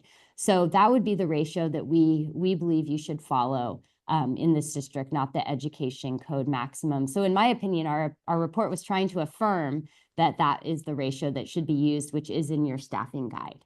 Okay, if you go to the next slide, we did look at staffing for special day class programs. We do use a higher class size than your district has used. So accordingly, our finding was that you have more teachers than we would expect based on those ratios. So that's something you could look at moving forward, whether or not you could continue to meet student needs if you did have higher class sizes. And that's something that you would need to look at in terms of the types of supports for the programs. It might even be possible as you're looking at that district county continuum of classes that certain classes would maintain a very low student to teacher ratio, but that others might have a different student to teacher ratio, and different student needs would then, be kind of accommodated in those different class sizes. If you go to the next slide, and one more, please. We also looked at paraeducator staffing. We feel that you would benefit from using an adult to student ratio. So you have some class size guidelines and how many paraeducators are added to certain types of classes. We recommend a ratio because we feel that's more adaptive to both growing class size as well as increasing. So that would be a recommendation we have. And then I also want to talk briefly about one-to-one paraeducator staffing. Your district has a large number of one-to-one paraeducators. This is a trend we've seen across the state post-COVID. We know that student need is high right now, and I think one way that it's been addressed is adding one-to-one paraeducators. I think that this decision is well-meaning, but I want to provide some additional information for consideration as part of that discussion. When you're looking at paraeducator, you have a kind of a rubric that's used in an assessment process. So if you go to the next slide, there's been some really good research, and one more, please, out of the University of Denver that has looked at kind of some of the pros and cons of using one-to-one paraeducators. And it's highlighted on the next slide where we summarize some of their research that basically shows that when you have a one-on-one paraeducator, one of the consequences can be that the teacher can become less involved with that student. So if I'm sitting here next to my student throughout the day, the teacher becomes less likely, according to this research, to engage with the student. And that doesn't mean that no student should have one-to-one paraeducators. It doesn't mean they're a bad support, but students can become very dependent on that adult, and it can cause there to be social barriers between that student and other students in the room. So it's just an additional bit of research I think we should consider, and you should look at when looking at your paraeducator staffing and your use of one-to-ones. We have many recommendations around that assessment process and how certain students may be able to reduce support over time or only have that one-on-one support during certain parts of the school day, whereas other students, for medical reasons or behavioral reasons, may need that support exclusively all day and for the duration of their school years here in San Francisco. So if you go to the next slide, we also looked at related service providers. So these are additional staff that support special education students with things like speech or motor skills or physical education. And we did find that your staffing is, higher for these staff members than others, according to our industry standards. And, we do these studies across the state. It is much higher than what we see in most districts. So what I feel like we tried to do in the report is just simply share what the standard is, to give you more information as you consider next steps with how you might, change the special education program here in San Francisco. So if you go to the next slide, and one more from that, the last thing we looked at was your unrestricted general fund contribution to special education. So I think all of you probably know, but I'll say it just in case, for the public as well, all districts make a contribution to their special education program, every single district. Special ed is underfunded. We have never had full funding of the Individuals with Disabilities Education Act, which is that federal money that we get. It pays for a very small percentage of our special education costs. It should have paid for 40%. That was the original intent when Congress passed the law. So it's very unfortunate that there's such a large contribution that all districts have to make. But it is an intended part of the special education funding that there would be this local contribution. So that is, your general purpose dollars from the local control funding formula, property taxes, things like that make up this contribution. So if you go to the next slide, and then one more, please. So your contribution is about 75% of the special education costs.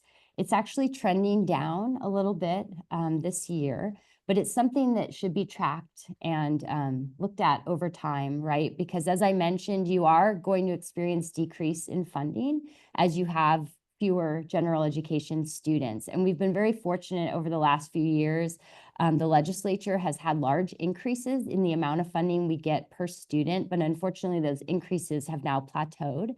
And so it's just something to be aware of in terms of your overall budget for the district. We were seeing this large influx of special ed money, which was very helpful. And we are not going to be seeing that anymore. And that is coupled with this decline in funding that you will see eventually because of your declining general education population, okay? So if we go to the next slide, I appreciate the opportunity to share and I'd be happy to answer any questions. Thank you so much for your presentation and for all the work that went into this. And thank you, Regina, for your partnership in making sure we brought this report to the board and your leadership for the SPED team. I'll at this time open it up to the board for any questions, but before that, I know Council has something to share just before we dig into this discussion. Just a quick reminder, we're talking about special education. It's completely fine to talk about the issues broadly, but we should refrain from addressing specific cases, specific issues, specific students, because we've got FERPA-related confidentiality provisions as well as litigation-related confidentiality provisions. So I would just remind the commissioners that we just have to be mindful regarding student privacy. Thank you. And while this is a conversation about special education, this discussion is particularly based on this report and our understanding and on the report and the next steps coming from it. We didn't ask for there to be a full-on presentation about special education services more broadly for the district. So I just want to name that before we jump in here. Any questions from commissioners? Let's start with Commissioner Ray and we'll just go down this way. Thank you so much. I really appreciate your being here today and the information you've provided. I had a couple of procedural questions and then I have a few substantive questions. There were some notes from the public about not having access to the report earlier. So I'm just wondering if it can be provided earlier in the future for public access and also for us commissioners to be able to review as well. I don't know if there are any obstacles to doing that. So that's a procedural thing I wanted to ask about. And second, whether it would be possible in the future to outline responses to the various recommendations. And this would be from staff to the recommendations from FCMAT. This was done, for instance, in a prior report when the DLAC provided a report, and that was really helpful to be able to see what the staff responses were. So those are my procedural questions. And then do you want me to wait for an answer to those before I ask my substantive questions? Yeah, let's have, Okay. yeah, go for it. Okay, let's see if I can provide answers, and if they're not complete, I'll follow up with you. In terms of the access to the report for the board, I believe it was shared as soon as it became available to us. I don't recall the exact date, but it was sometime earlier this winter when it was completed. Was it, I don't remember seeing it. What I'm thinking about is on the agenda that was released initially, like I think 12 days in advance. I saw the presentation, the slide presentation, but not the report itself. Maybe I missed it. That's what I was wondering about. I see. I apologize if it was not uploaded at the same time as the slides, and it should have been. So, my apologies for that. And in terms of your recommendation or requests to outline our responses to the recommendations, I also appreciated the DLAC presentation that we saw several weeks ago. And I think it was a really succinct way of accounting for the ways in which we would address recommendations based on this review. So again, as I said earlier, I think our team is, as I came on board in August and have begun really digging into the work that that our team is doing, that there are many aspects of work and improvements underway, some that align to recommendations that we've heard from the public tonight, as well as align to this FCMAT review and report. And so we at a later time can come back and share more succinctly how we will engage with our partners to address some of these recommendations. That would be wonderful. It'd just be easier for folks to see what the district thinks is feasible, and if what it thinks can't be done for whatever reason that may be.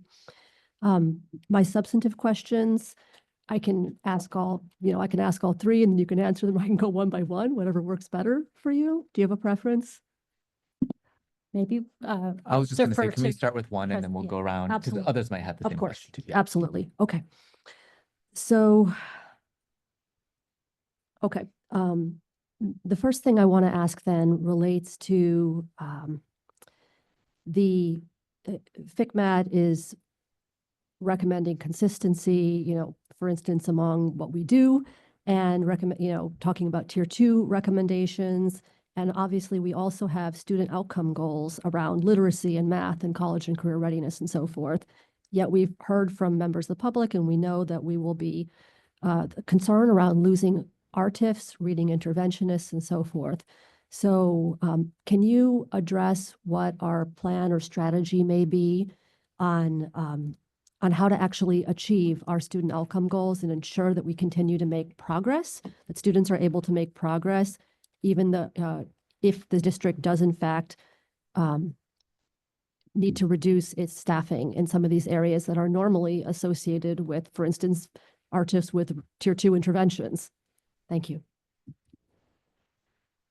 Commissioner Ray, that might require more time to respond to than is available tonight. I think that to just uplift the significance of that question, that is truly part of the challenge that we'll face together as district leaders, is really determining how we will use the reduced resources that are available to us across the district and our schools to ensure that, number one, we're providing access to high quality tier 1 instruction, first and foremost, for literacy and math. Additionally, that for those students who aren't able to access that instruction as designed, that we have supports for teachers and staff through our instructional coaches and other teaching staff to address those learning needs and support teachers to be able to do so to the best of their ability. And when they can't, to understand how we might be able to layer on additional supports and resources. And this aligns really closely to the recommendations in the FCMAT review that really compel us to look more closely at that multi-tiered system of support framework and make some hard decisions about how will that look? What are the strategies that we'll use and how will students' needs be met in general education? And how we'll provide that access. So I don't have all of the questions, but what I can say with great confidence is that my desire is to work in partnership with my colleagues in our curriculum and instruction department, in our student family services department, and look at both the academic, behavioral, and social emotional learning needs of students and the strategies and supports that we're going to make available to teachers and staff in our classrooms who are struggling with this right now. So I don't believe this is a question that's solely situated in the special ed department, but that our team provides knowledge and experience and expertise that we can lend to these discussions around that. So I think we'll have to come back to that probably with greater attention and detail.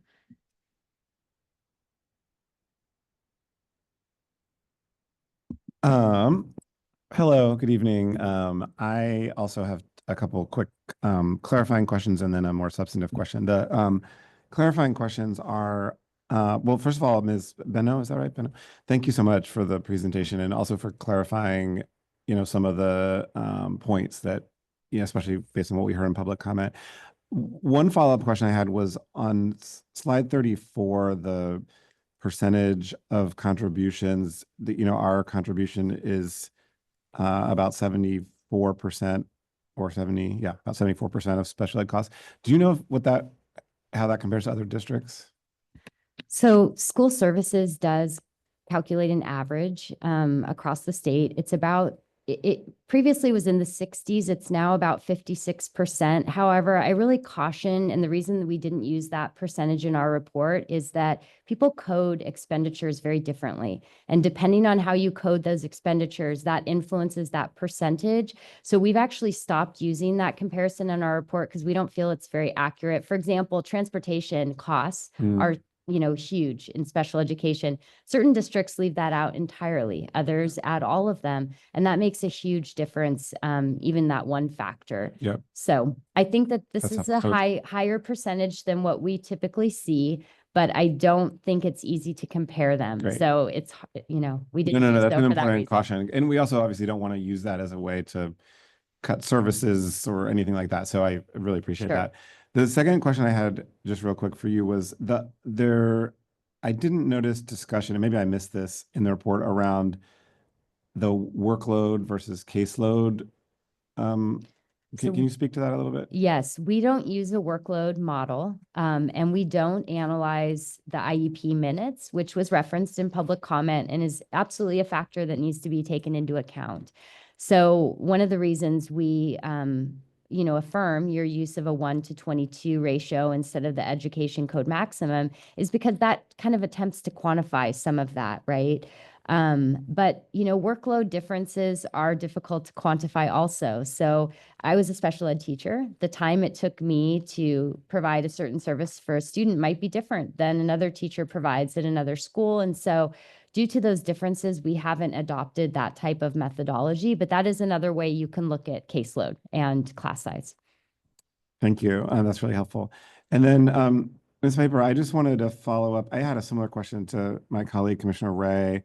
So I won't ask that one, but I had a similar question just to ditto that.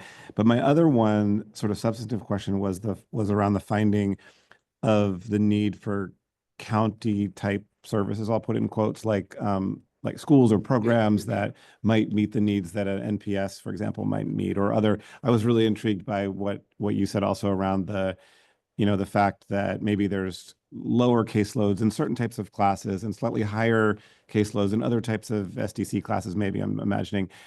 So to be able to have more options, do we have, I know this is somewhat new, but has there been thinking on that topic already? What are we thinking strategically in terms of how to really begin addressing those questions so that we have a better kind of portfolio of services? Because that's a need that has come up to the board a number of times in the last 4 years, where it's like, oh, SFUSD didn't have this service, and so we had to look at an NPS, or worst case, we didn't provide effective services and we ended up settling and so forth. So just curious about your thoughts on that.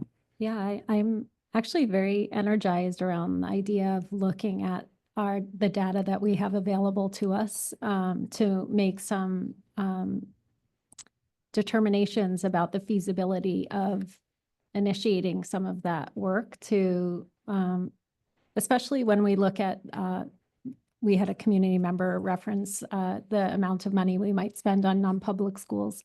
So looking at that data, we can see that there are trends and patterns in the types of schools that are we are currently contracting with to meet the needs of students that weren't successful in our own district. So again, when we think about whether it's our autism focused programs or our counseling enriched settings where students can have more access to therapeutic and academic resources, that those could be areas of need to investigate. I'm also, as the SELPA director, now attending the SELPA as the representative of our district, which I've learned hadn't been done in some time. And through that networking, having the opportunity to meet with other single district SELPA leaders to really learn from them about how they're addressing similar issues in their regions. And albeit they're much smaller in size, but I think our size does allow us some greater flexibility and latitude to potentially create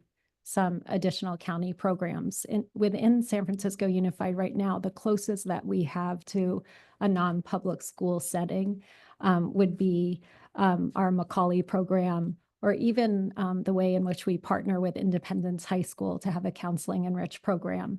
Those are two examples for our middle or high school students where we are offering more non-public school-like or county-like programming, and where smaller class sizes and additional resources are really meeting the needs of kids who otherwise would not be successful in our schools. So there's great energy around it from within our team, from our parent partners, and from our board members. So, I think our next steps are looking at the feasibility of funding and where to start. And when, just ballpark, I mean, when might we expect to take up some of those ideas? So we have some sense of, now again, I'm not expecting a plan, but timing in terms of when we might expect those conversations to happen. I have, I imagine starting in this role in August very differently than it has materialized. And so I think I may need to come back to you again, maybe in the coming months, as we're thinking about, again, how we're organizing our own central office team to more effectively provide the support and services to our school teams across the district. I think focusing first on building the right, having the right positions in the right place to ensure that we're able to support our students in our current placements in schools is a high priority. And while we're looking at building other county-like programs, I also believe that there's a real need to focus on recruitment and retention of support of the staff we have, and to really uplift the strategies and evidence-based practices that we're using in our programs right now. So I'm hesitant to say when we'll initiate it, but in terms of my commitment to do so, I think our team is motivated to really look at partnerships with within our district and facilities within our district where we could begin to design and implement those types of programs. Yeah, fair enough. And I think to the extent that you and the superintendent are able to share strategic plans with the board and the public, so also so that we understand. So it's, it's like, okay, for the next X period of time, we're going to be focusing on staff support and retention. And then at this point, we anticipate being able to move toward looking at new programming, whatever it may be. I think the more that you can keep us informed, then we'll understand also that you're making important trade-offs, strategic decisions about trade-offs in a thoughtful and intentional way that will be really helpful for us to understand. Thank you. Thank And I really do feel the support of the board and appreciate the interest and attention that each of you as commissioners have been giving to these important issues. So I feel like it's important for the public to know and understand that there has been a lot of attention on special ed services, and I think it's overdue and well-deserved in many ways, and that it really begins to sort of center this work in the places across the system where it belongs and needs to be discussed and attended to. Well, and I think as you've said, or we've said, that if we can serve our students with IEPs well, we're going to actually do a better job of serving all our students. So it actually is a way of improving services for every kid in the district. Hello. The report repeatedly references industry standards, and I'd love to get some clarity about what exactly that means. Does that mean California averages, national averages, ideals, ratios in districts where students with special education and special education programs are performing well? Could you provide some clarity on that? Yeah, it's based on a California average. So it doesn't differentiate for program quality indicators. It simply looked at different school districts across the state and their staffing ratios, whether that be class size or caseload size. Given the statewide problems that we have in special education, why would we want to conform our staffing to industry standards as opposed to benchmark against districts that are succeeding for their students in special education? Well, you certainly could look at that as an additional metric. I think that it's complex, right? We have a finite amount of funding. We have finite availability of certain classes of employees that we're able to access. And I think these industry standards do reflect kind of those norms as we see them play out across the state. And I really look at it as one data point.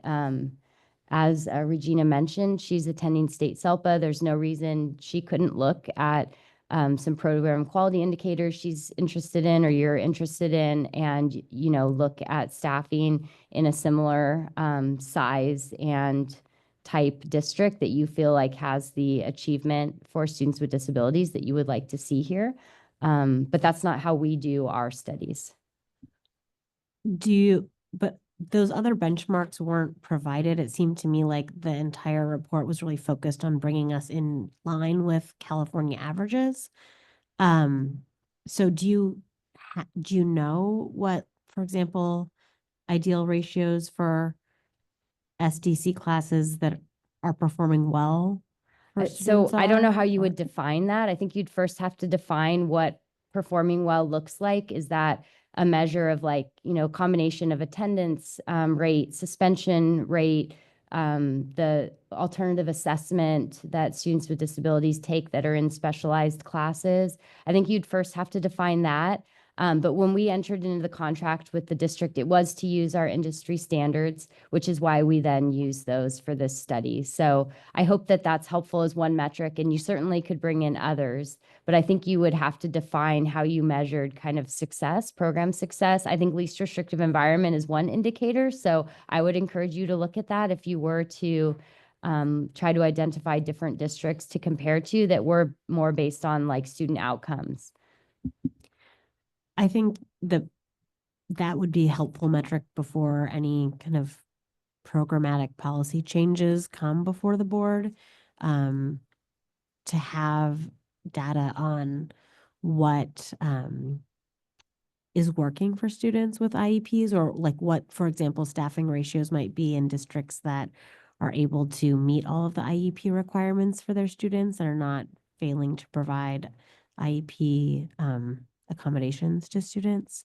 I have concerns that we're essentially, this report is essentially trying to benchmark us to a place we don't necessarily want to go from a student outcomes perspective.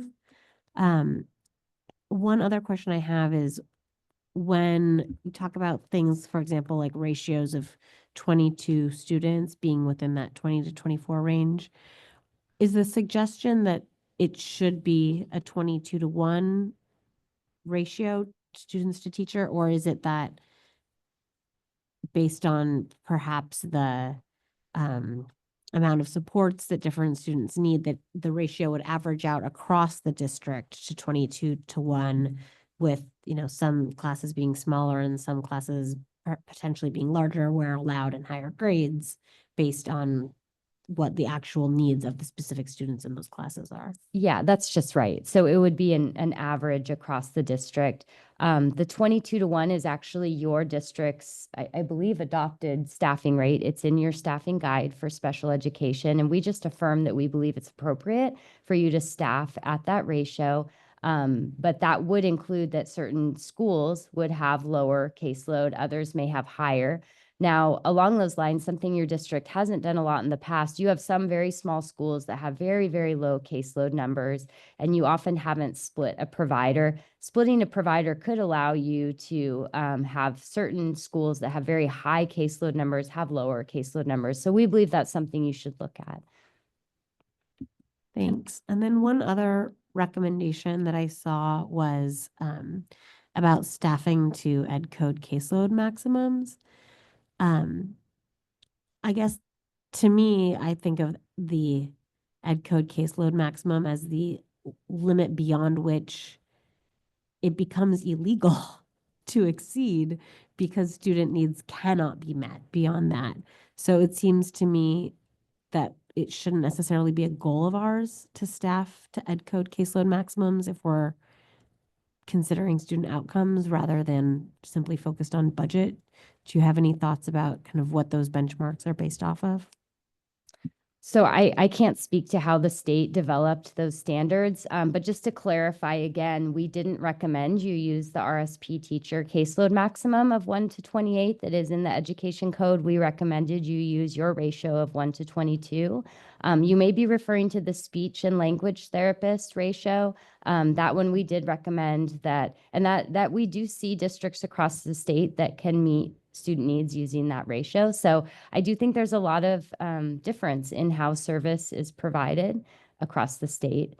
But, you know, that would be our recommendation. Thank you.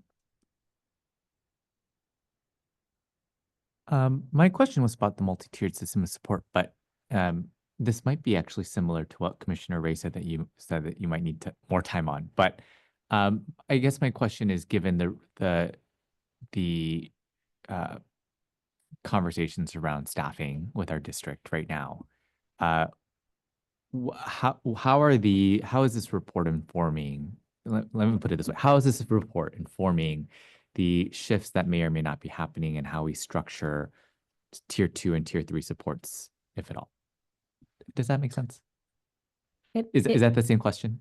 I think it's similar. I think Okay. Okay, maybe. that there's some nuance to it. And I think that I'm one of a number of folks who will have to weigh in and work on this together. Again, I'm going to go back to the idea that in a healthy, robust system, we would have very high quality, impactful tier 1 instruction that teachers were delivering, and then added to that for students who were having difficulty accessing that, we would have additional strategies, potentially supplemental curriculum, and resources available to address learning needs that weren't met in tier 1. Sometimes those, you know, I'm part of the OG this is my 30th year as an educator in San Francisco Unified, and back in the day, you know, I was responsible for providing tier 2 instruction, and many of our teachers are aptly doing that in classrooms across our system right now, where they're pulling small groups of students with like learning needs to address those skill gaps, or teaching to try to accelerate learning outcomes for kids. With a new curriculum, that becomes more challenging as teachers are learning a curriculum and then also trying to implement, you know, pedagogical strategies to address learning needs.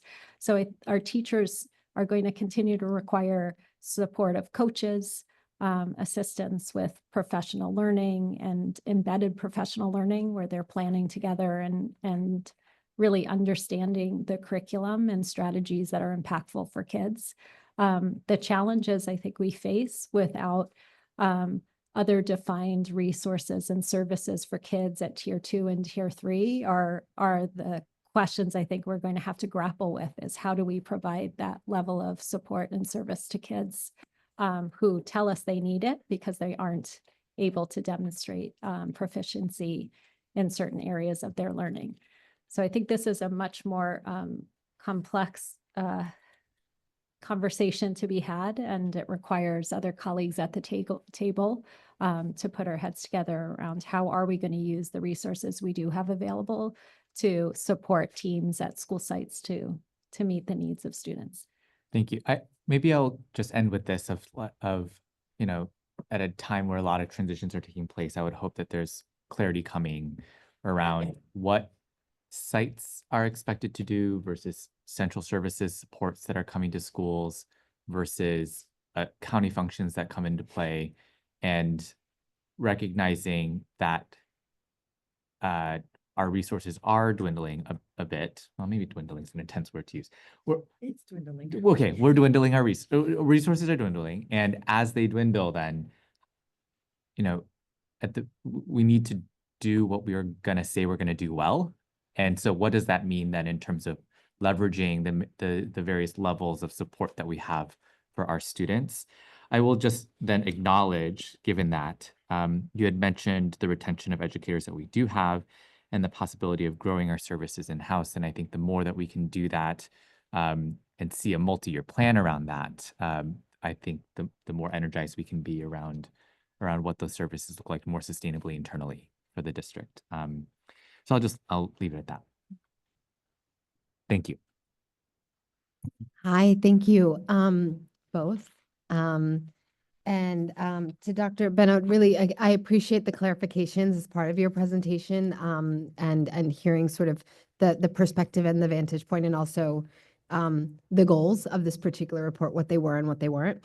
I had one follow-up question for you, and then I think a question for you, Ms. Piper. So the follow-up question relates to Vice President Hewling's question about industry standards, and I just want to make sure I was understanding. It sounds like they are state averages. Is that right? So I guess, yeah. Correct. Yes. Okay. So I think one of maybe the things that is catching some of us off guard is just a difference in sort of nomenclature. When I think of industry standards, I think of intentional, developed, sort of quality assurance, like we have created these on purpose because they are best practices, versus what might just be an average for average sake. And so I do think that language matters. And I think that's why some of us are responding, wait, but I think of a benchmark as something that one would want to aim to. And if it's just a general average for average sake, then that language, I think, lands differently. So I think that might be why you're hearing some of these questions. Yeah, I appreciate that feedback. I think the way that we think of it is we attempt to shine kind of a flashlight on areas of difference that you might want to delve into deeper, given that you know best the unique context of your students that you serve, right? So, but I appreciate that feedback, and I do think we're thinking of those two things differently.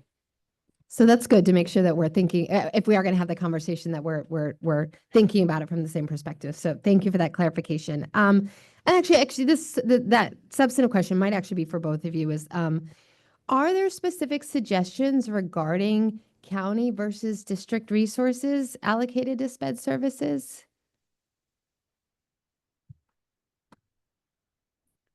Specific recommendations or suggestions? I mean, we're unique in that way. And I know that I know that Commissioner Fisher, this is one of these things that she's our in-house board expert on, on all things SPED, but it's really like, how do we leverage the county in ways that are more effective and more efficient? So I'll just briefly say, Regina mentioned this earlier, this idea of looking at your data. So are there clusters of students that are like need, that are in non-public schools, or in your own schools that are maybe on the cusp of needing a more supportive program, where that would be then the program you would create? So I think it needs to be driven by your own data and the needs of your students. So we suggest doing that analysis that was suggested. Thank you for that endorsement.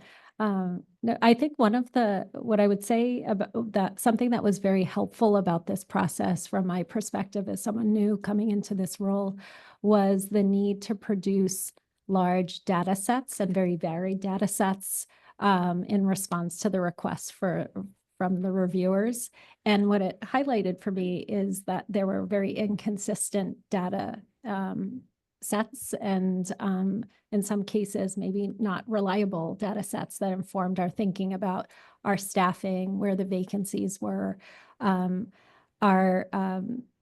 number of students we were serving in non-public schools, how much money we were spending on those services, where were we investing our funds related to non-public agency resources and things like that. And so this process has required us to look at our data, to assemble that data, and to be able to access data in useful ways, right, to inform our thinking. So in terms of like both qualitative data that we collect from the field, from our families who give us feedback about where we are serving their students well or where we are not, as well as the information we have about where our students are receiving non-public services outside of our district, there's a lot of information for us to use to begin to explore that, that where to get started with serving our students, maybe in more robust ways, with highly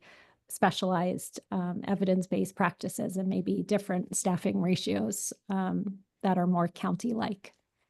And so again, I look forward to coming back in the near future and providing maybe more details about how we're going to partner with others to get started on this. And we'll keep you informed along the way.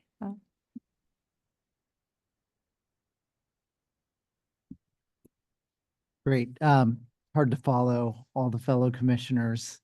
I would plus one to Commissioner Ray's ask of what are some of these actions, and that would be incredibly helpful. I mean, first of all, Assistant Superintendent, I appreciate the invitation and openness to understanding state averages, looking externally beyond San Francisco, and not being insular, because I understand, I mean, that's somewhat gotten our school district in trouble before. So I appreciate the openness, and Ms. Benno, I appreciate you being here to help us understand some of the state data.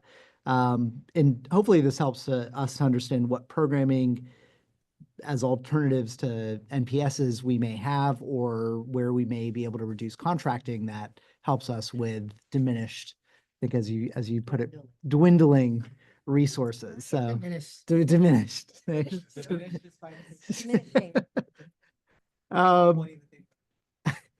I would be interested in some of the further literature around caseload versus workload, and perhaps digging deeper into why the recommendation is caseload versus workload. I come at it with no background, and so just having that understanding, because I think what a lot of us heard from community is that difference, and that really does make a difference. So just understanding the difference in perspective would be helpful.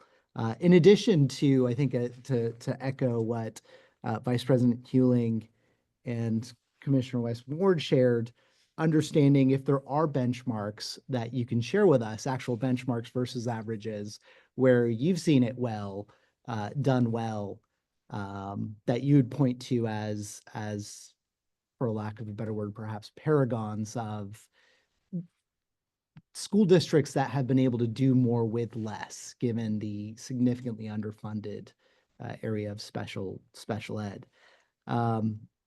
I guess my final, or my question, so that would be the general ask. There is no, I mean, if you have an answer, I mean, it's more a request for more information more than anything. But if there's any, I don't want to just keep on steamrolling with my question. If there's anything you wanted to comment on that. I'll just briefly kind of reiterate that we don't use the workload model. Part of our contract was to use our industry standards, which to just make sure our nomenclature is accurate per your understanding. Those are statewide averages. They're not based on program quality indicators. One of the reasons I think it's so powerful that, you're now attending the state SELPA meetings is that's where the information is. So, for example, when, you're in attendance, if there is a question around, let's say, autism programs for elementary school, that question should be posed to the group. And different districts can share what they're doing. And you can send groups out. Another group of districts I think that was powerful to collaborate are the core districts. Your district had this kind of unique opportunity to work with these other districts to better understand. It's referenced in the report, kind of how you could use data to look at student outcomes. You were doing alternative reporting back when we had kind of the CST and some of the other, but those are all, large school districts in California that wanted to operate differently. I think that is a really great source of data as well. There's a PACE brief, the policy analysis for California education, that's linked in the report that has those districts identified. I think any of those would be a really good starting point if you wanted to look at kind of different ways of doing things. One of the things I want to highlight is one of our greatest assets in SFUSD are the committed, highly qualified staff that we do have in the field serving our students with IEPs right now. So from our paraeducators and teachers to our related service providers. So investing in those staff and paying attention to what we hear from them about the demands of their caseloads and how that impacts them in the field is important to us. And so again, it's sort of reflected in what Carolyn's highlighting about how those ratios play out in terms of how we allocate resources to schools for those providers serving those students. So we're trying to pay attention to that feedback that we receive.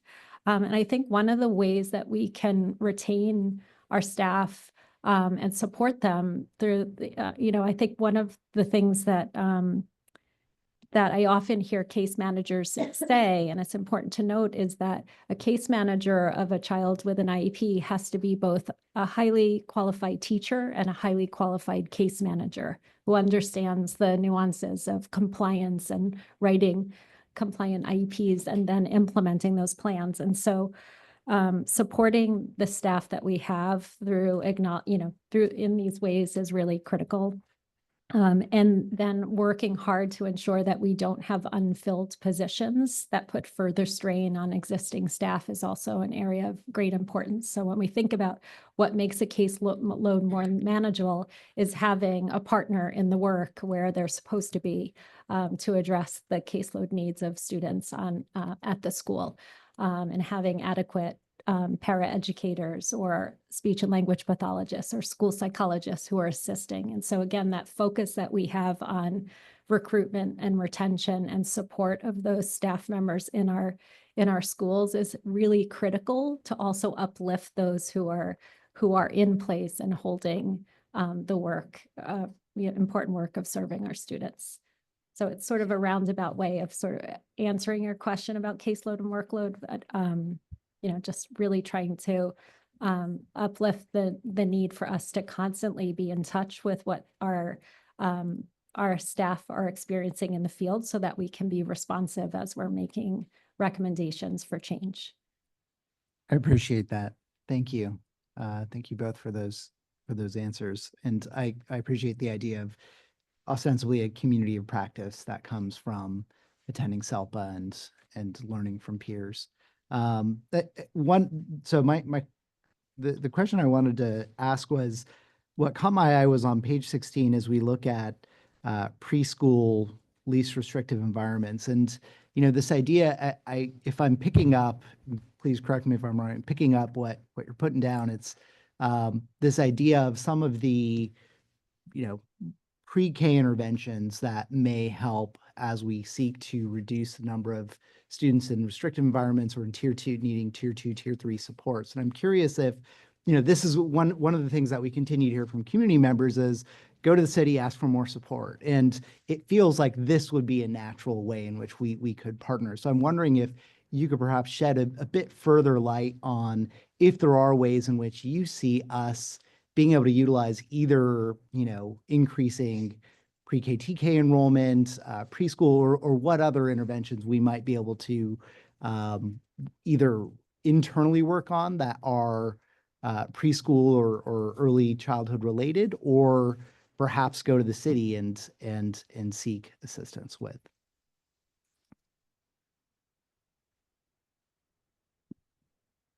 I'll share just kind of the state intent behind that, or it's based on a federal metric, is that students with disabilities who are identified at preschool age would have access to a regular class program as opposed to being in a special day class where they don't have a general ed teacher or access to their typically developing peers. So I would just share that any efforts at that level should be aimed at increasing the number of co-taught classes where there is a general ed and a special ed teacher and both general ed and special ed students that are in the same class. I think it was 2 weeks ago, I attended I was invited to attend a model center gathering of our early ed, early start providers in the community who are currently serving our students with IEPs or service plans for students with disabilities in our private preschool programs. And we have a number of really, I would say, innovative partnerships already in place with groups like Felton, Compass, Wu Yi, our Mission Neighborhood Center, across different parts of the city where we are embedding supports and services in those locations rather than requiring students to come to a different location to be served in a special day class. So their families have access to a full day program with related service providers or other provisions of services locally. And so those types of partnerships really help to supplement the other public services that we offer to students in our public preschool programs and TK programs in SFUSD. And so really thinking about like our city partnerships and how we continue to grow those and work to, if from what I hear, families are very satisfied with having this range of options to meet our earliest learners' needs. So that would be a place where we could continue to look to grow greater partnerships and provide greater access to students in their youngest years. And so I hope to be a regular at those convenings, and I've started to visit those schools in the field so I can see, you know, how they are providing those services and how students are experiencing them and what families think about them. I have a great partner in Dr. Christy Herrera, who's our early ed assistant superintendent for early education here, and we're looking really closely together at how we can further build those integrated service models so that our students have a rightful access to general education services and receive them with their typically developing peers, and that we also have robust special day class services for those students who need them. So we're really looking at trying to build that continuum. So any supports and ideas about how to continue to bolster those partnerships across the city are welcomed. Can I just add a plug for Shoestring, which is a fantastic pre-TK program that supports our youngest students who've been identified as needing additional services. And they do have, it's a very focused model where students come to the Leola Hefford early ed school. They get very targeted one-on-one supports, but then they go back into their TK classroom or their kindergarten classroom, and we have a support staff that follows the student into the classroom. And there's just a beautiful model of providing supports to the parents as well as supports to the teachers, because it's a system approach to support our students. And we're seeing some really positive results from that program. I would love to take all the commissioners out to see it, because field trip, yes. And that's a great example of tier 3 services for our youngest learners, where these are students who are not identified for special education services, but are indicating that they're not accessing their instructional program or demonstrating behaviors that are interfering with their access to their instruction. And so this is a really beautiful example of how that can be structured to support those needs within our district. Thank you. Before I turn it over to Commissioner Fisher, I wanted to ask if student delegates have any questions to ask for your 9 o'clock time. Yeah, I think I have a question. Okay. So on the note of special education services, one comment that was brought up during public comment was that special education students are more susceptible to being unemployed after high school graduation. And I was wondering how you plan on utilizing your partnerships as well as your focuses to mend this issue. Thank you. I let Ms. Benno know how impressive our student delegates are and to expect some thoughtful and robust questions from you. So you did not disappoint. Thank you. I appreciate that question. One of the aspects of work that is newer to me as an educator, because I was situated for the majority of my career in elementary, is learning more about the experience of our students in middle and high schools and beyond. So in special education, we serve students until they're 22 years of age. And some of the really robust programming that exists in San Francisco Unify really focuses for our older learners with IEPs, focuses on embedding internships and access to work skills and learning programs that help them to both build independence, but to develop skills that allow them to potentially begin in an internship and then move on into paid employment as they age in our program and in the community. So our goal is actually to both to support students with IEPs to earn a diploma and to attend our community college or universities, depending on their goals and desires, or to pursue work and independent living based on their own personal goals. So I think this is an area of both strength, where we have many great examples of those partnerships with local businesses and other museums and organizations that employ our students as paid interns. And there's absolutely places where we could grow and improve on that as well.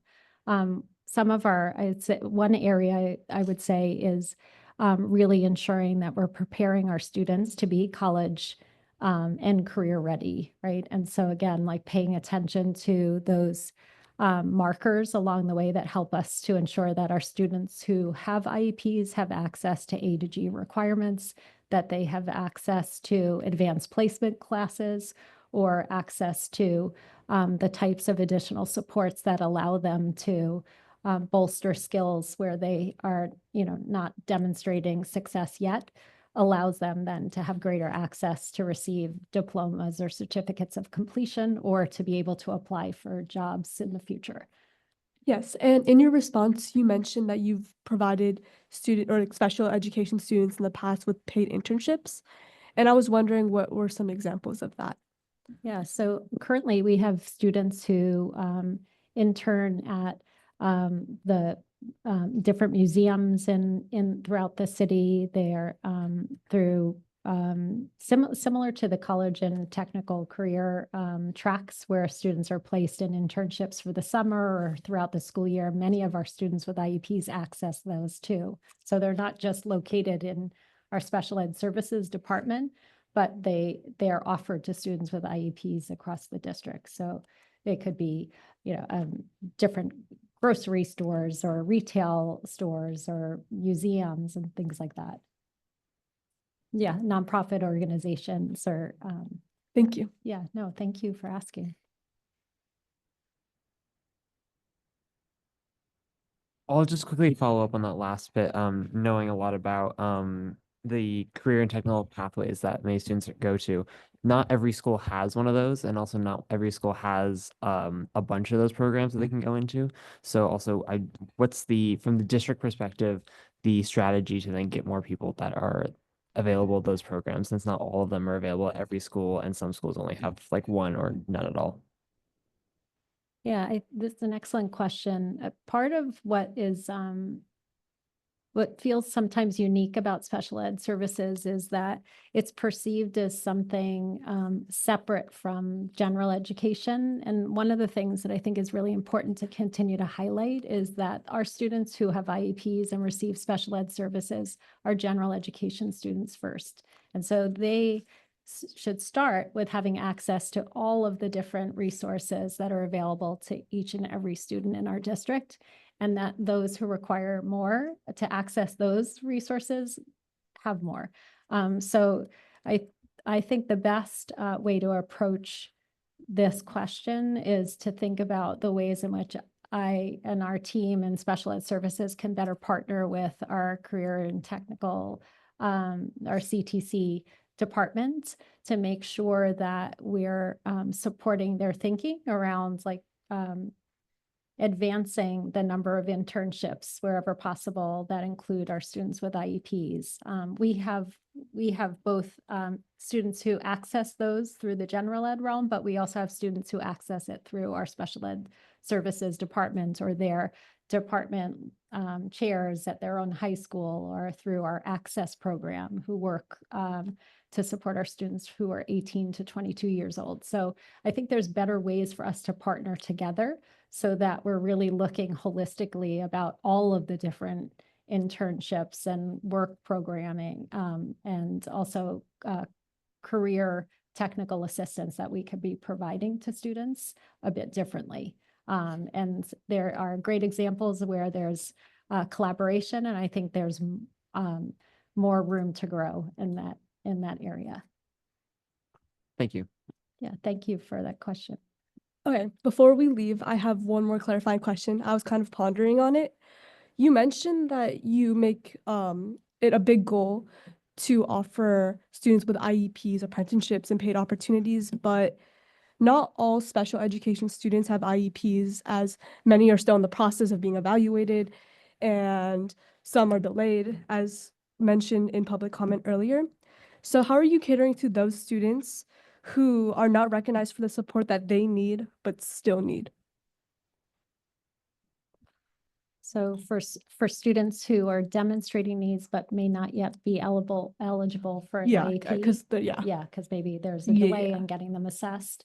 I think, again, thinking about every student belongs to a school and to a community.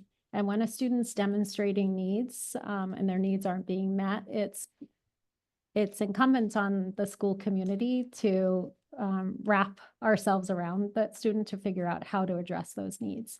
So while students are being assessed to determine whether or not they are eligible for an IEP, other supports and services should continue to be put in place to address those needs. I alone, as a leader of the special ed services department, aren't necessarily the person who can make changes necessarily to how a school organizes themselves to do that, but I can work with my colleagues in the lead department that supervises schools to support teams and thinking about how do we address the needs of kids while we're assessing them to determine the needs so that they are successful in school before they receive an IEP. So I think it's a process that requires both the special ed services department and others in a school to work together to think about it. For students who are struggling, what can we do now while we're waiting for those assessments to be complete to make sure that those students are thriving and continuing to come to school and making progress towards their goals. Got it. Thank you so much. Yeah, I hope that I answered your question. It's a collaborative effort. That's what I would say. And at this time, thank you, student delegates, for your thoughtful questions and for being here tonight. And Good look night. forward to Thank seeing you. you tomorrow. I would hate to go after those wonderful questions, but I will pass it to Commissioner Fisher. Thank you very much. And if Good the luck. student delegates have not left yet, can y'all hear me, by the way? Can you hear me? Yes. Okay. If the student delegates have not left yet, Director Piper, I believe we also have a partnership with JVS that very often pushes into the study skills classes in a lot of our high schools and helps students get jobs through workability and other programs there as well. So that's a great program for our students to look into if they're interested. We do, and I can provide more details if you have questions about workability, which exists across our high schools. Okay. But I think the JVS program, they're somewhat intertwined, but there's also a separate program for anyway, I will get back to my questions. So first of all, thank you very much. I really appreciate some of this information that's in this report being highlighted, and I know this has been a lot of collaborative effort. So thank you for everyone who's taken the time to really work through this. I wanted to follow up first on the industry standards conversation, and really put a student outcomes bend on it. And frankly, put an IDEA bend on it. I mean, special education comes from the Individuals with Disabilities Education Act, that's older than me, so it's really, really old. But one of the standards in that, of course, when we talk about an IEP, we use the needs of a student to drive IEP goals, and then those goals drive services. And then once we understand what level of services a student needs, then we should think about what an appropriate placement is. And Director Piper, thank you for mentioning that all students are all SPED students are gen ed students first. But one of the standards we also have is the Andrew F. Appropriately Ambitious standard within that. So when we talk about our students with IEPs and what is an appropriate level of services, it's whatever helps that student that's where their least restrictive environment is gen ed. It's whatever helps them meet those gen ed standards. So when we want to look at it from a student outcomes focused lens, what services are required to get a student to grade level?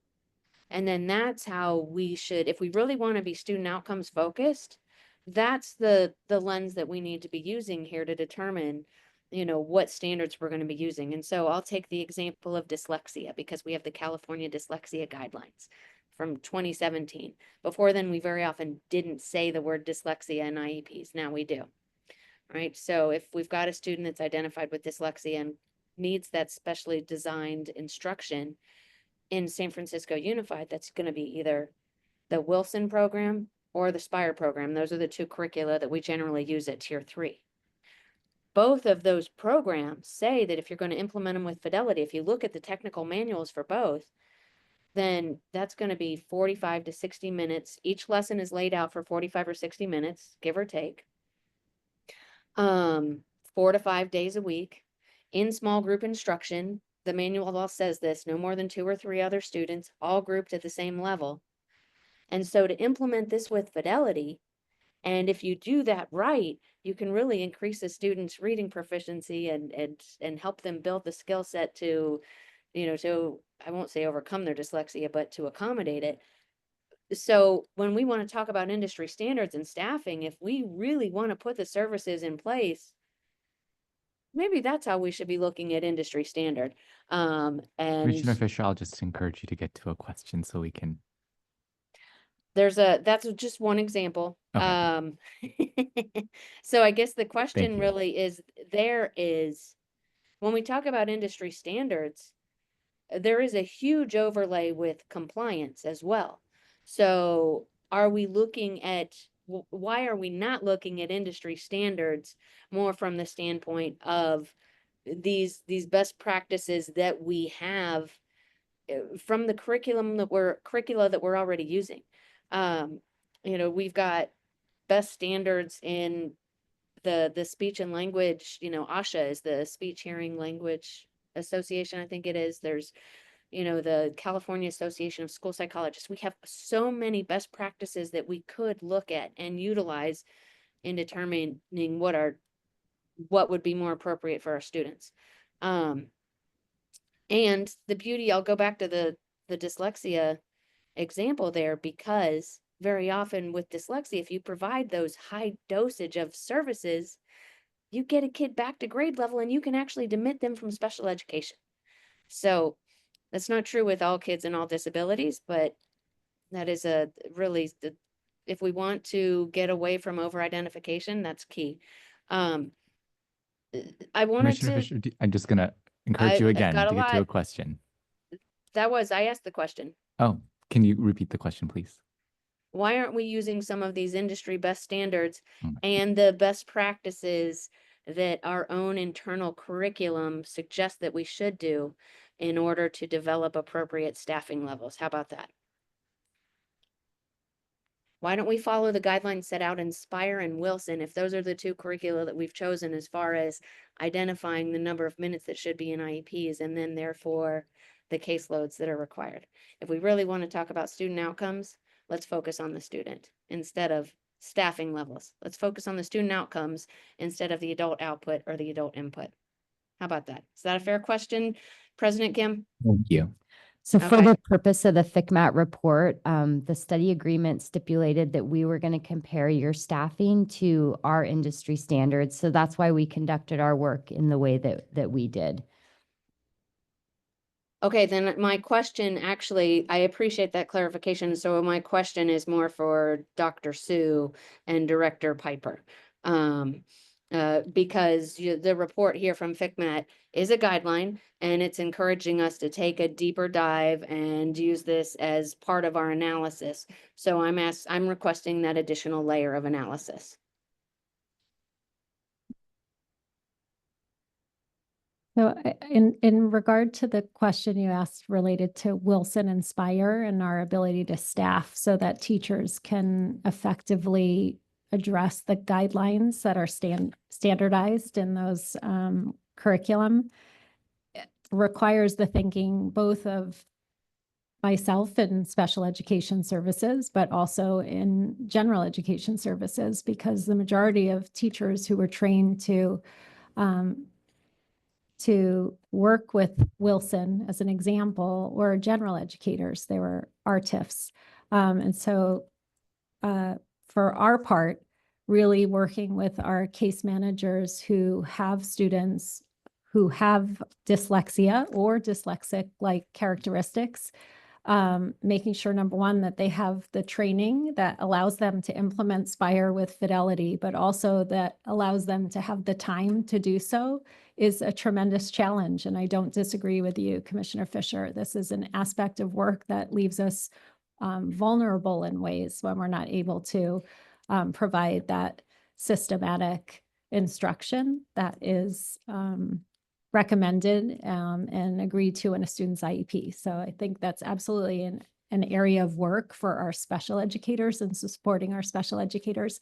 And there's an additional aspect of this that is situated in our ability to meet the needs of students with dyslexic-like characteristics or dyslexia who are in general education and not yet identified for special education services. And that is, I think, a more complex question that is going to require more time and attention to address. And it goes back to Commissioner Ray's initial question and then how it was built on, I think, by each of you across this, is how will we address, how will we implement the multi-tiered systems of support framework with fidelity and offer the services and supports to students that need that in general education.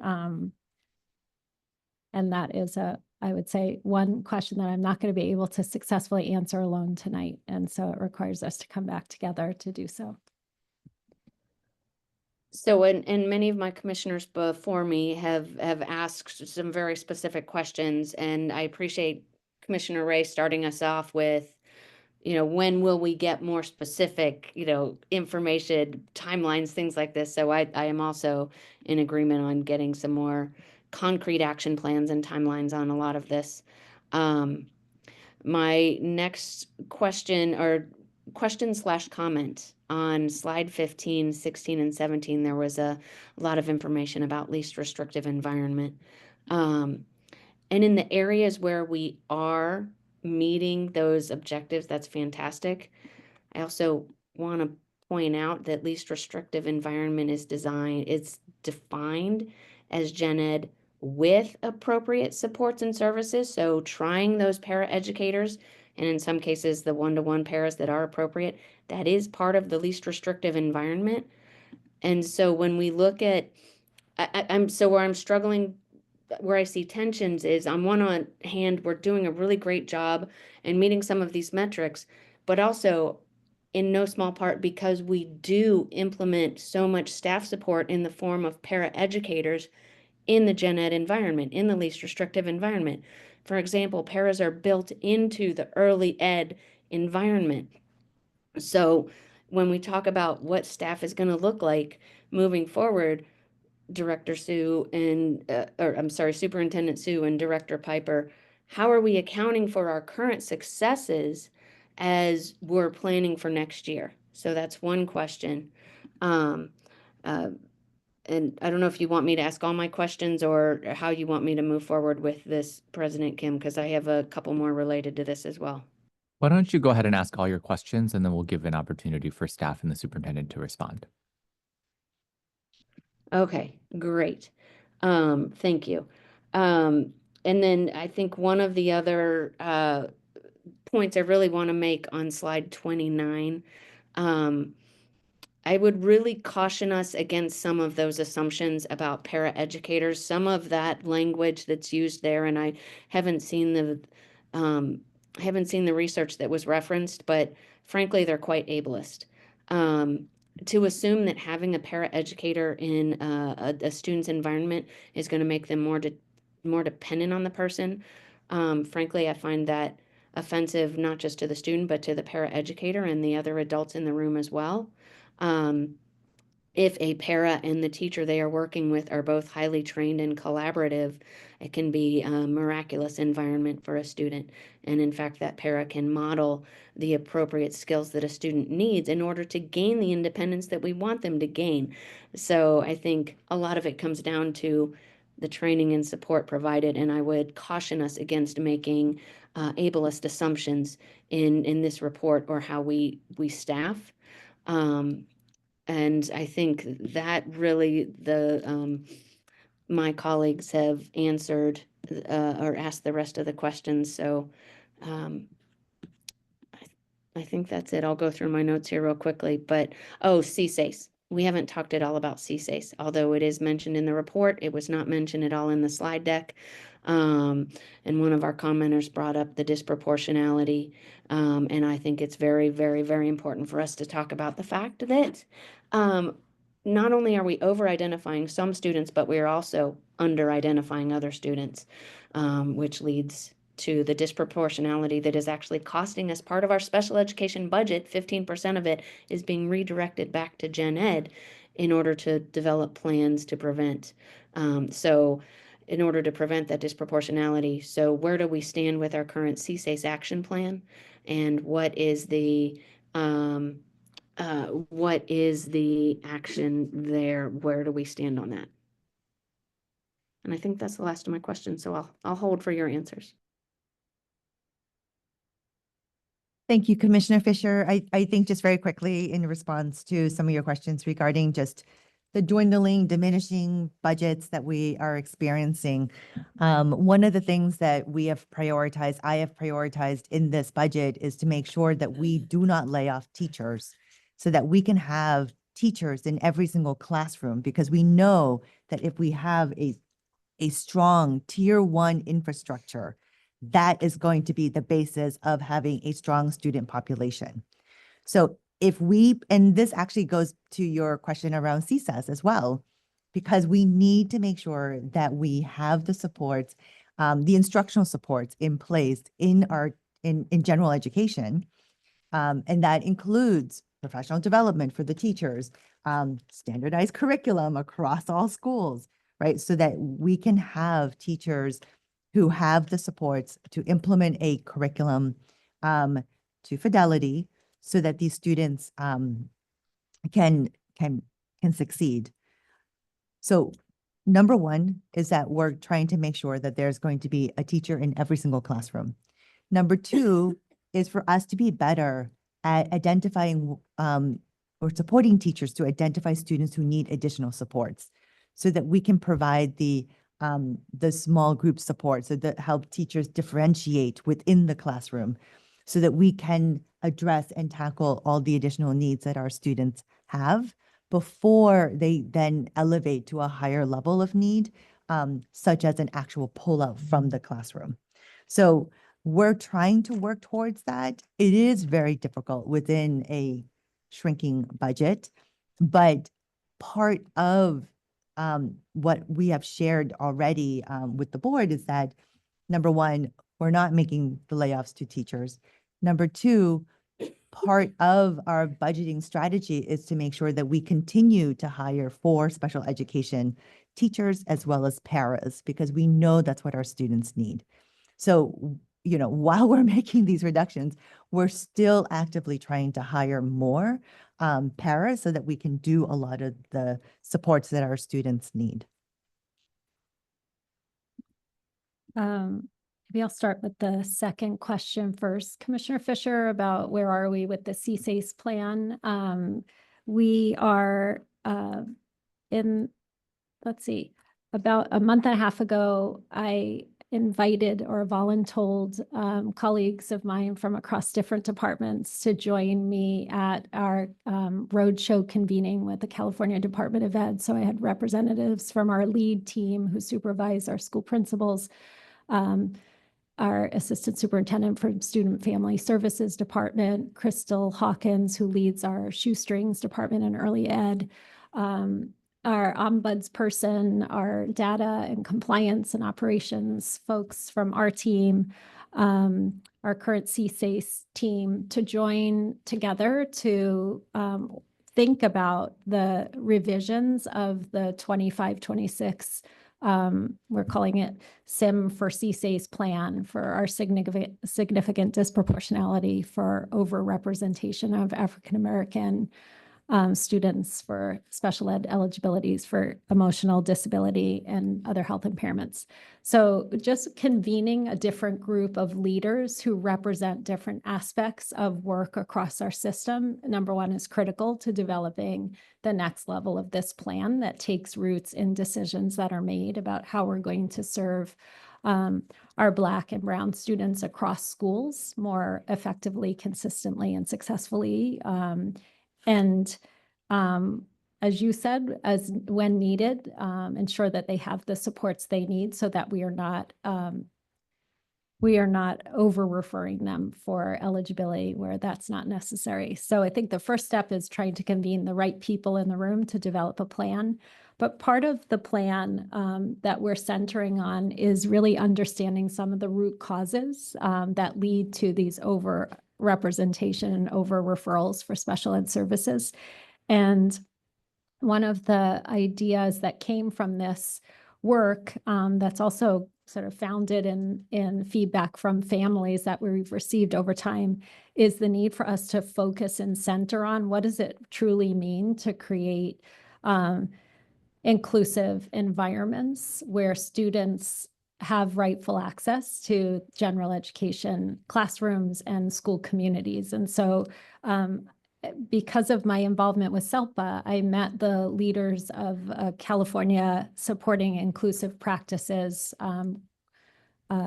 nonprofit organization that partner with districts to look at how district leaders at schools can organize themselves in terms of their planning and decision-making around creating truly affirming and welcoming school environments that meet the needs of diverse students. So that's one difference in our CSACE plan that we're pursuing, to think about how do we work with school teams differently to actually, beyond our coordinated care teams and other structures for supporting convenings with families, how do we truly organize ourselves differently to create those types of environments where students are welcomed and affirmed for who they are and what they bring to us.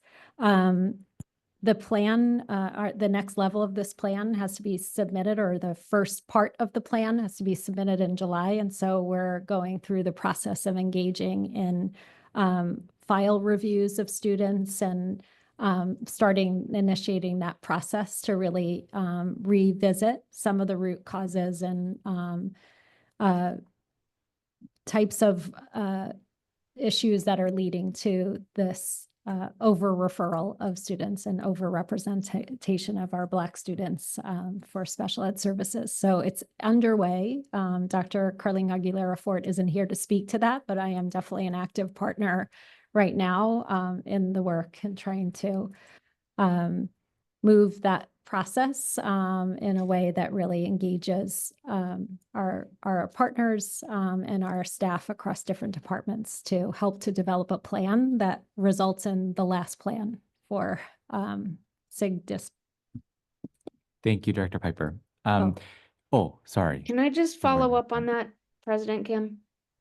I I appreciate that we're developing a plan now moving forward, but we've been under SIG-DISPRO and been required to put together a CSACE plan for 12 years. Right. So where do we stand on previous action items? I mean, like, developing a plan isn't new. So yes, we might have to develop a plan for next year. Where's the current work from years past and this year? I would request that we have the team come back to speak to that, because I don't believe that I'm the best equipped to answer those questions. But it definitely something I've taken note of, and I'll defer to Dr. Sue about how she wants to address that. We can definitely regroup and think through the questions and how we can appropriately address them, and we can come back at a later time to present it. We can present the CSAS plan. Thank you. At this time, knowing the time and knowing that more information is coming, just in terms of the work ahead, any clarifying questions about the report before we wrap it up? Yes.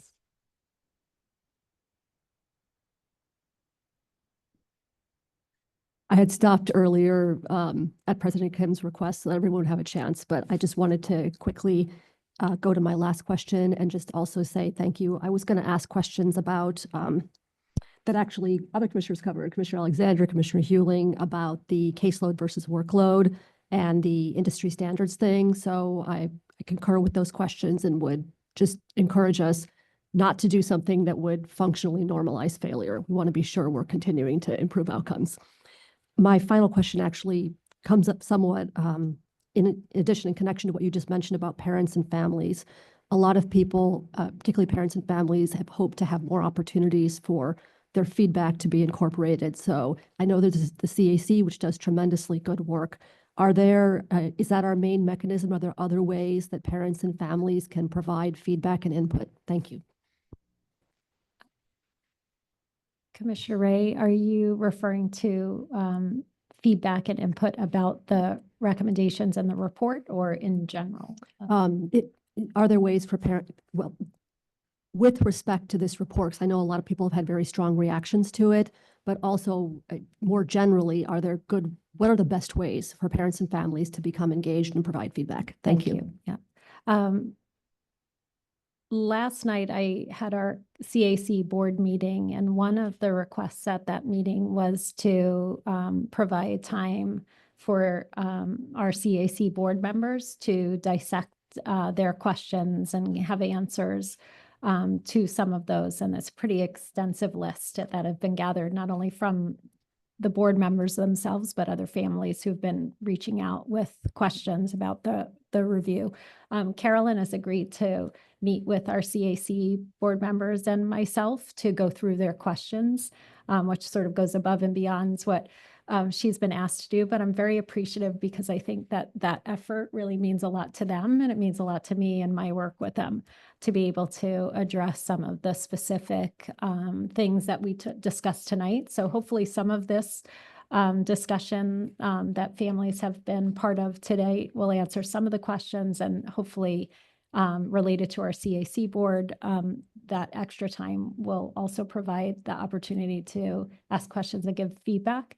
In terms of our work ahead and how we'll address those, to address the recommendations, I haven't yet, I don't have a good answer yet about how I will seek more broad feedback. But I think part of those next steps is really thinking about of the recommendations that were offered and of the different aspects of work that are not only high leverage in terms of yielding greater access for our students to successful services and outcomes in school.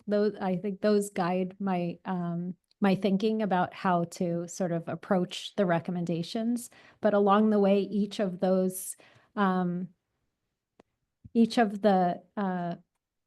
any movement we make towards action will require us to pause and engage with our partners in the community, to get feedback from families, to get your feedback as commissioners and board members before we proceed. So I think I'm going to proceed with caution, knowing that there is a lot of question and intensity around this, what was yielded in the recommendations, but also understanding that, you know, our students can't wait for the improvements that are needed in terms of their outcomes. So that will be part of what I bring back to you, is how will we engage families in this important work to address that.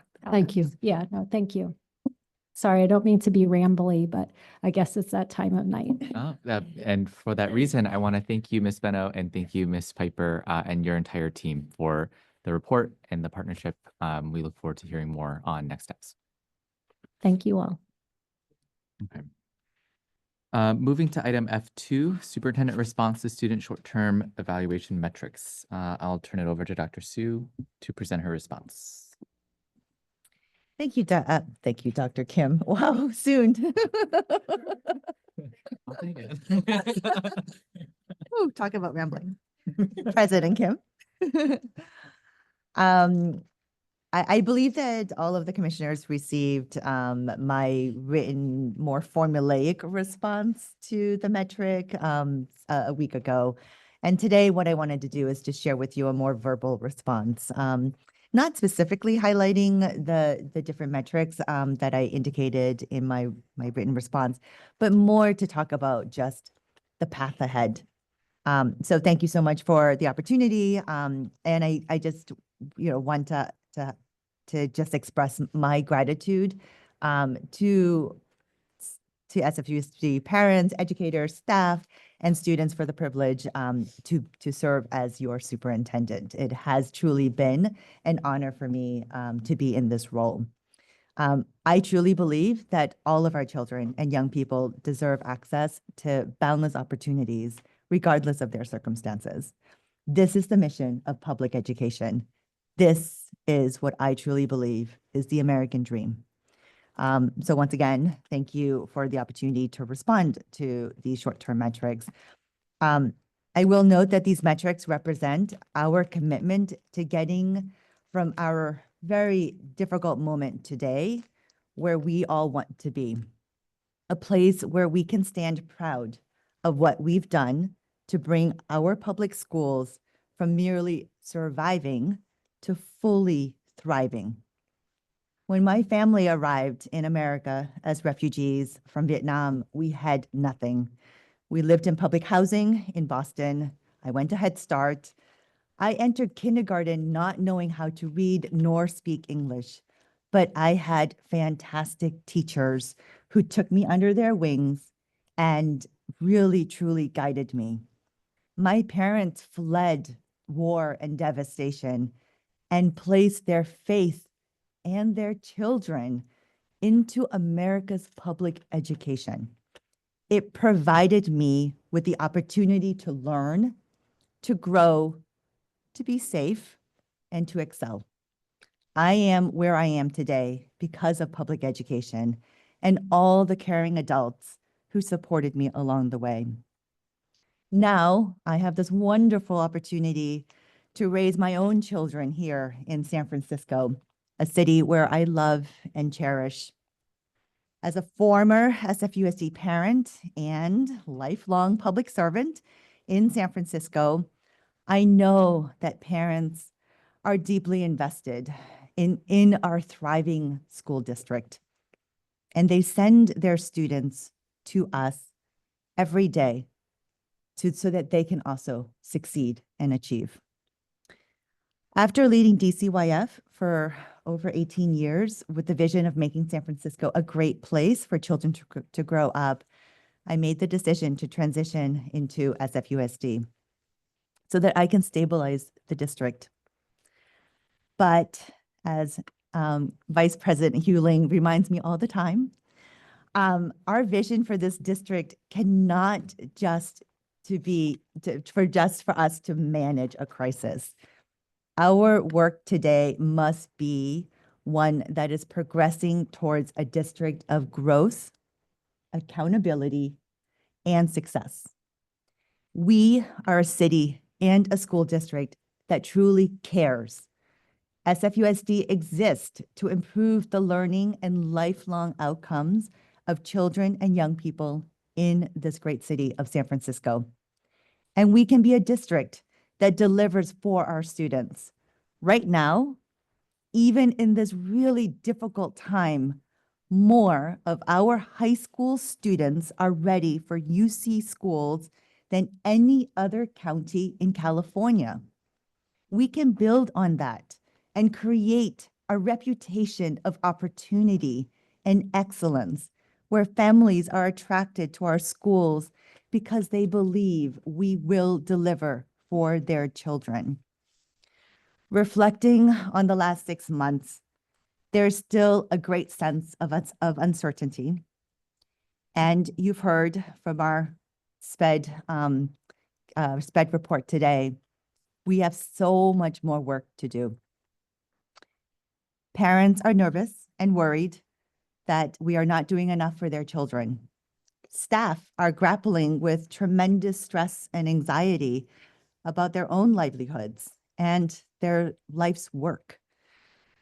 San Francisco is not alone. Declining student enrollment, teacher shortages, and budget deficits are plaguing other districts. Years of growing challenges have been exacerbated by a once-in-a-lifetime pandemic, layered upon the stubborn opportunity gaps. Federal government is creating instability across the country. And unfortunately, we have made many mistakes and blunder in the way we budget and allocate our resources. In San Francisco, we cannot lose focus of what we must do to continue to support our students. We cannot fall prey to this drumbeat of chaos. We must deliver on our promise to our students. We cannot extinguish their brilliance. In my first 6 months, I've gone into 4th grade classrooms and have witnessed the beauty of students wanting to learn more.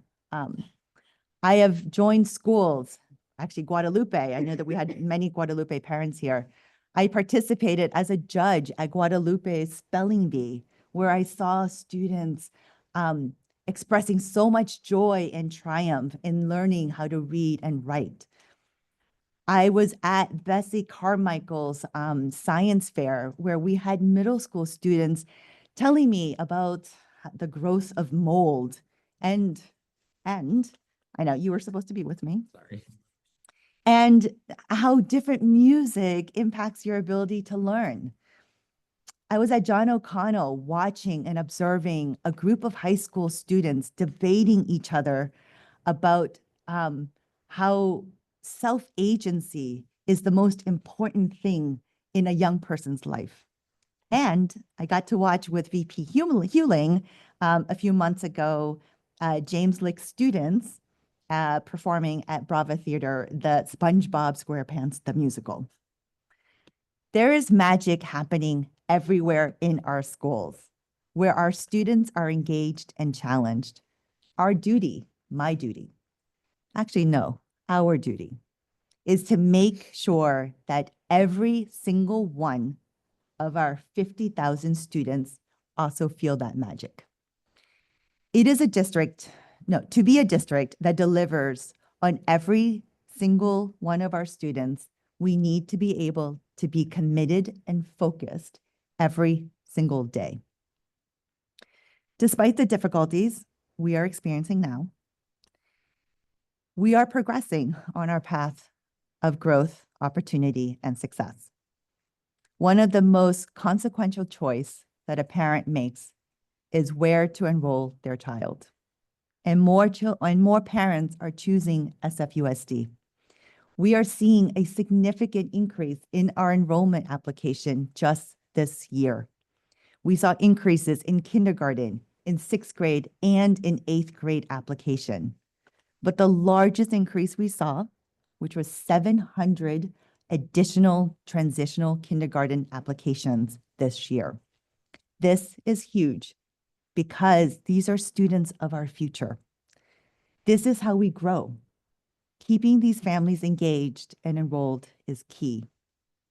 To do that, we are bringing forward a TK feeder policy to strengthen our enrollment pipeline and provide predictability, clarity, and ease for our families, because SFUSD starts at TK. But this isn't just a sign of hope. We're also leading to tangible results that we're seeing today. Just a few weeks ago, we added back several kindergarten classrooms into several schools because of the increase in our kindergarten enrollment, and we're hoping to do more of that. We also must continue to deliver on accountability to rebuild the trust our families and our educators deserve. I have led this district through 2 interim budget reports and a successful audit. We are implementing our fiscal stabilization plan so that we can stand on our own 2 feet. We are meeting with families in community through a series of town halls in April. And I am directing our communications team to be more proactive out in the community. I am proud to be partnering with this board to deliver a balanced budget that is going to be in line with our fiscal stabilization plan in June of this year. And as we focus on growth and accountability, we should never forget why we are here, our students. Student outcome isn't just a metric, they are our North Star. The result of our latest culture climate survey that just came in a few weeks ago found that 73% of our elementary school students and 80% of our middle and high school students felt that there was a close person at their school that they could rely on, that they are happy at their school, that they feel like they are a part of their school, and they feel that their teachers are treating them fairly. This is amazing, particularly because a lot of teenagers don't respond in that way. But this is cause for joy and celebration in our district because it means we're moving in the right direction. We're doing something right, where students see it, they feel it, and they know that we value them and we see them. So I am grateful to our educators and our staff who are making our schools welcoming, safe, and supportive for all of our students. I am in awe of the tapestry of our SFUSD staff, including our counselors, our nurses, our social workers, our principals, teachers, community schools coordinators, all of our paraprofessionals, because without them, we cannot achieve this type of result. Together, we can cultivate a district that delivers first choice schools in every single neighborhood in the city. We can radically reimagine our school district to be defined by possibility, not constraint. A school district where every move is centered on improving student outcomes. You already know I am ready to fully take ownership of our vision, values, goals, and guardrails. I am working very closely with my leadership team to make sure that we present to you in a few short weeks our interim goals and guardrails so that we can continue the progress that we have all committed ourselves to. Additionally, we need to make sure that we regain our handle on the North Star of delivering on our budget. I am committed to breaking down deep and entrenched silos between all of our divisions and departments and units. It is these types of divisions and silos that have prevented us from doing the work that our students and our families expect of us. These silos hurt our ability to deliver on that promise, and we need to have internal alignment that will center the principle of our student outcomes. I will redesign our central office to function in service of schools, provide professional development to support our high-quality teaching and learning, and align our curriculum and instruction with research and data to ensure greatest impact. We will remove barriers and increase opportunity for each and every student.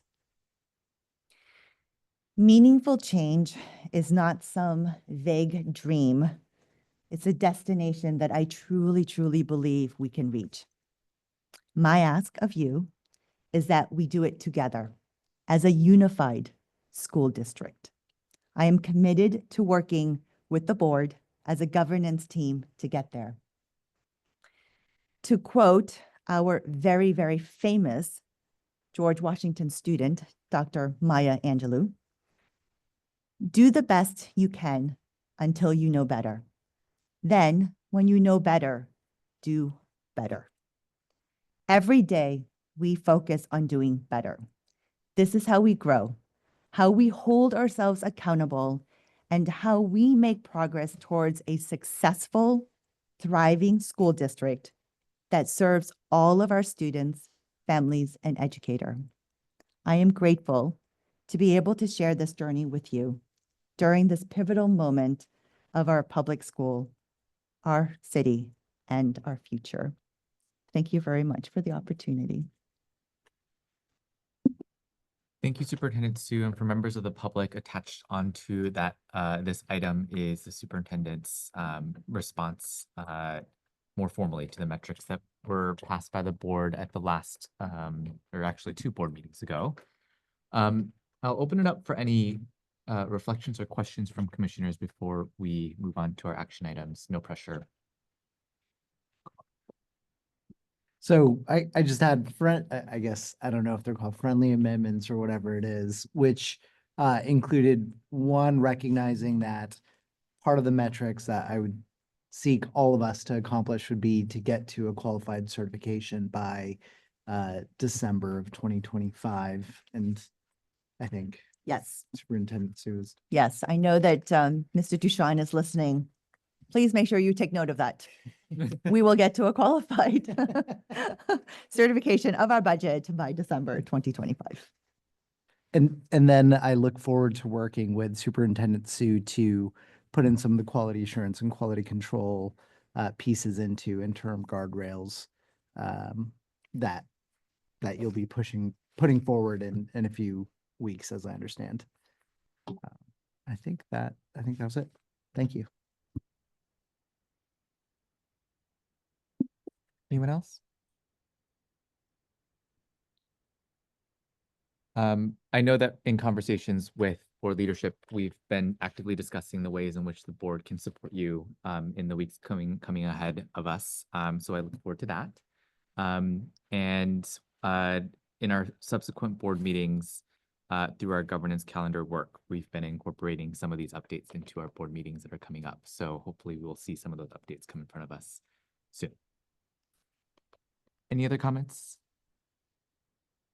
Okay. Thank you, Superintendent.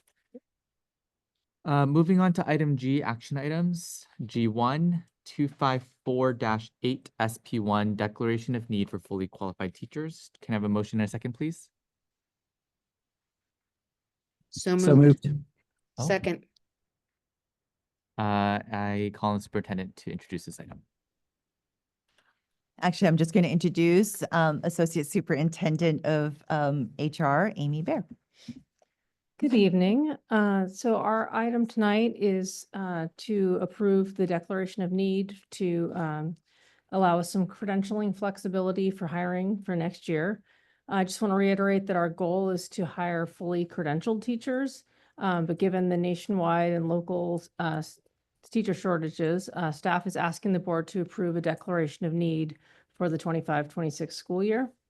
The declaration of need is an annual process that must be approved by the board and on file with the California Commission on Teaching Credentials before we can submit any emergency or limited assignment permits. So the numbers projected for this year are estimates based on prior year application. The estimates are high so that we don't have to resubmit if we exceed the number of emergency or limited assignment permits. And I'd be happy to answer any questions. Other questions from the board? Commissioner Alexander?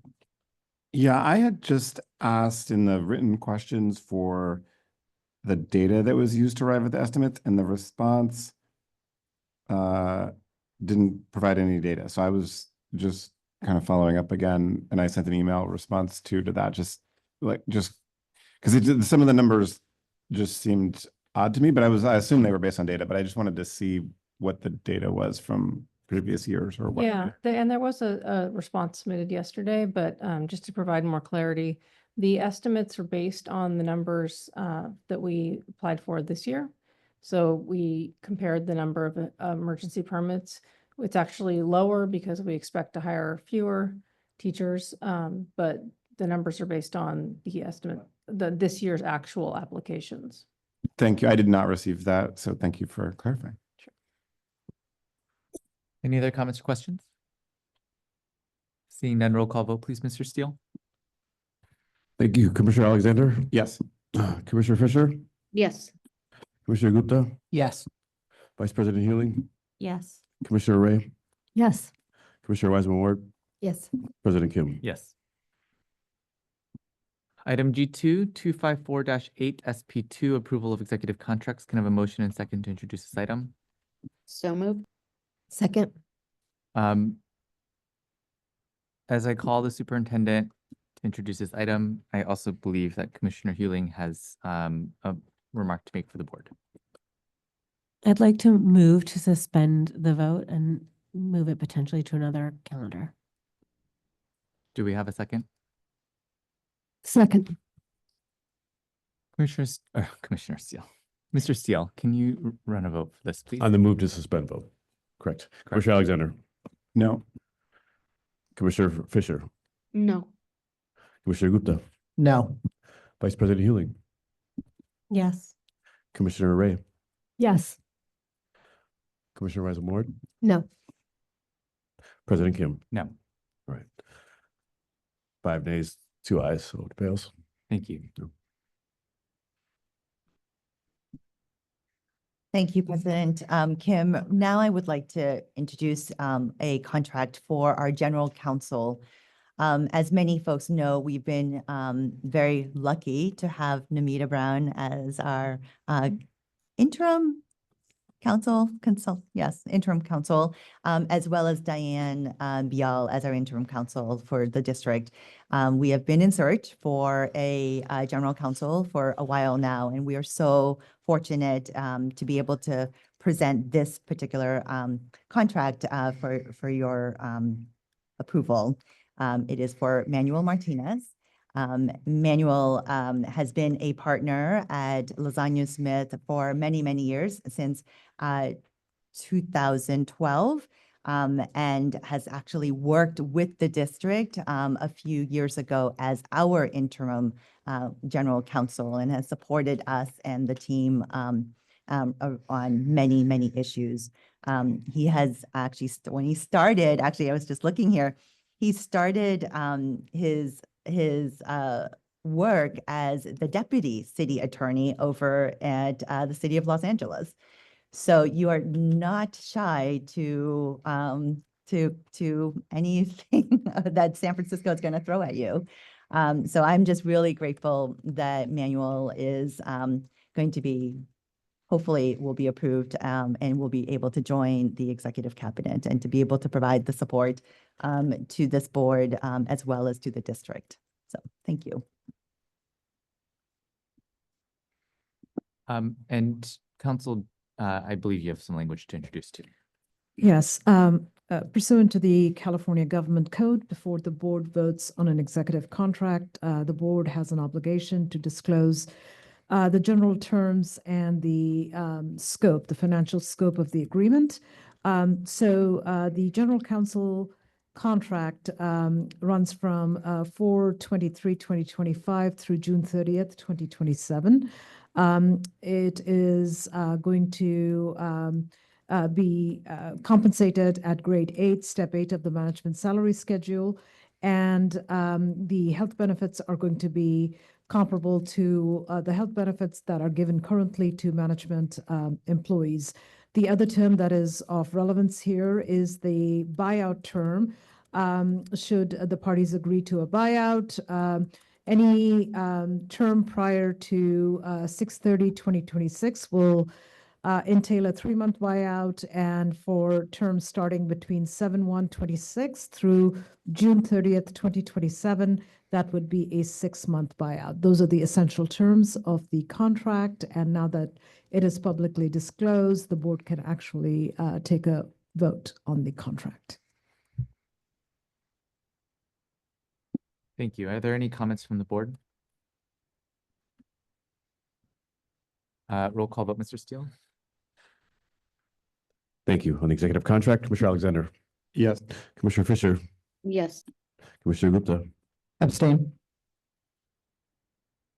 Vice President Huling, No. Commissioner Ray, No. Commissioner Wiseman Ward, Yes. President Kim. Yes. 4 ayes, 2 nays, 1 abstention. Thank you. Passes. Thank you. The abstention's allowed, right?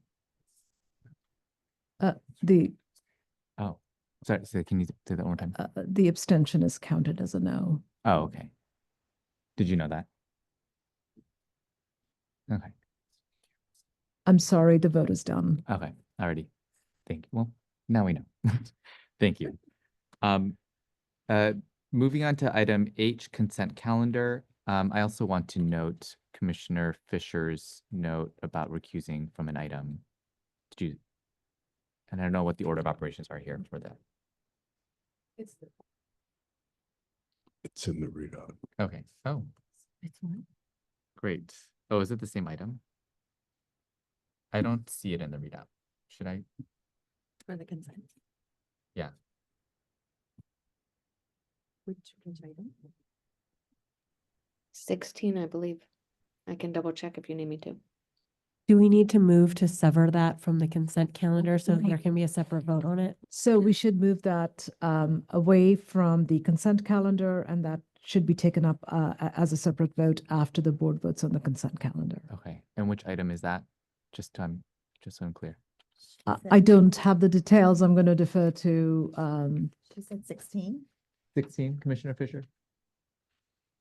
I think so. I'm double checking. Okay.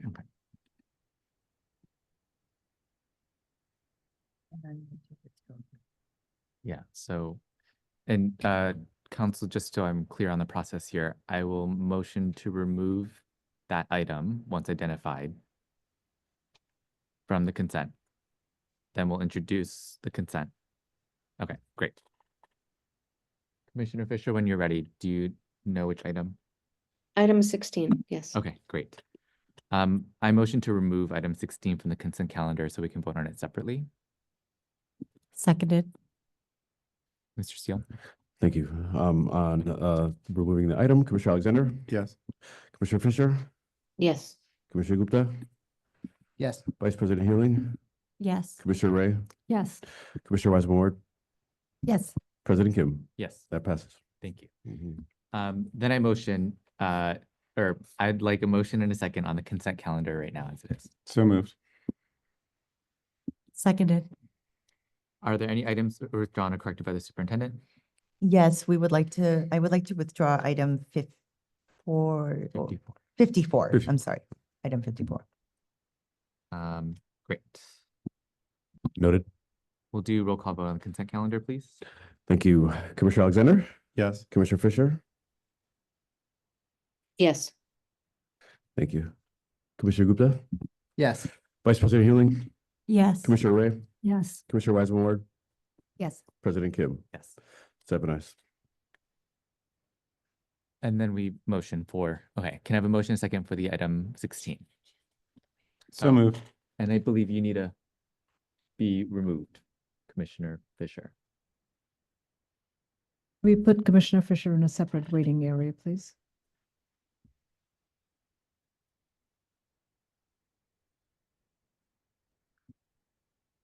You want to put me in the waiting room or do you want me to just leave the meeting and come back later? I believe you're being, oh, Commissioner Fisher, you may have to log back in. There is not a separate waiting room option available on a webinar. Okay, So we'll text you. bye. okay, thank you. Bye. You're great. Okay. Now I'll move. the Great, item. thank you. Do we have a second? Second. Thank you. Roll call vote, please, Mr. Yeah. Sue. On item 16 on the consent calendar, Commissioner Alexander, Yes. Commissioner Gupta, Yes. Vice President Healing, Yes. Commissioner Ray, Yes. Commissioner Wiseman Ward, Yes. President Kim. Yes, 6 ayes. Thank you. thank you. Moving, oh. Fisher. Come back.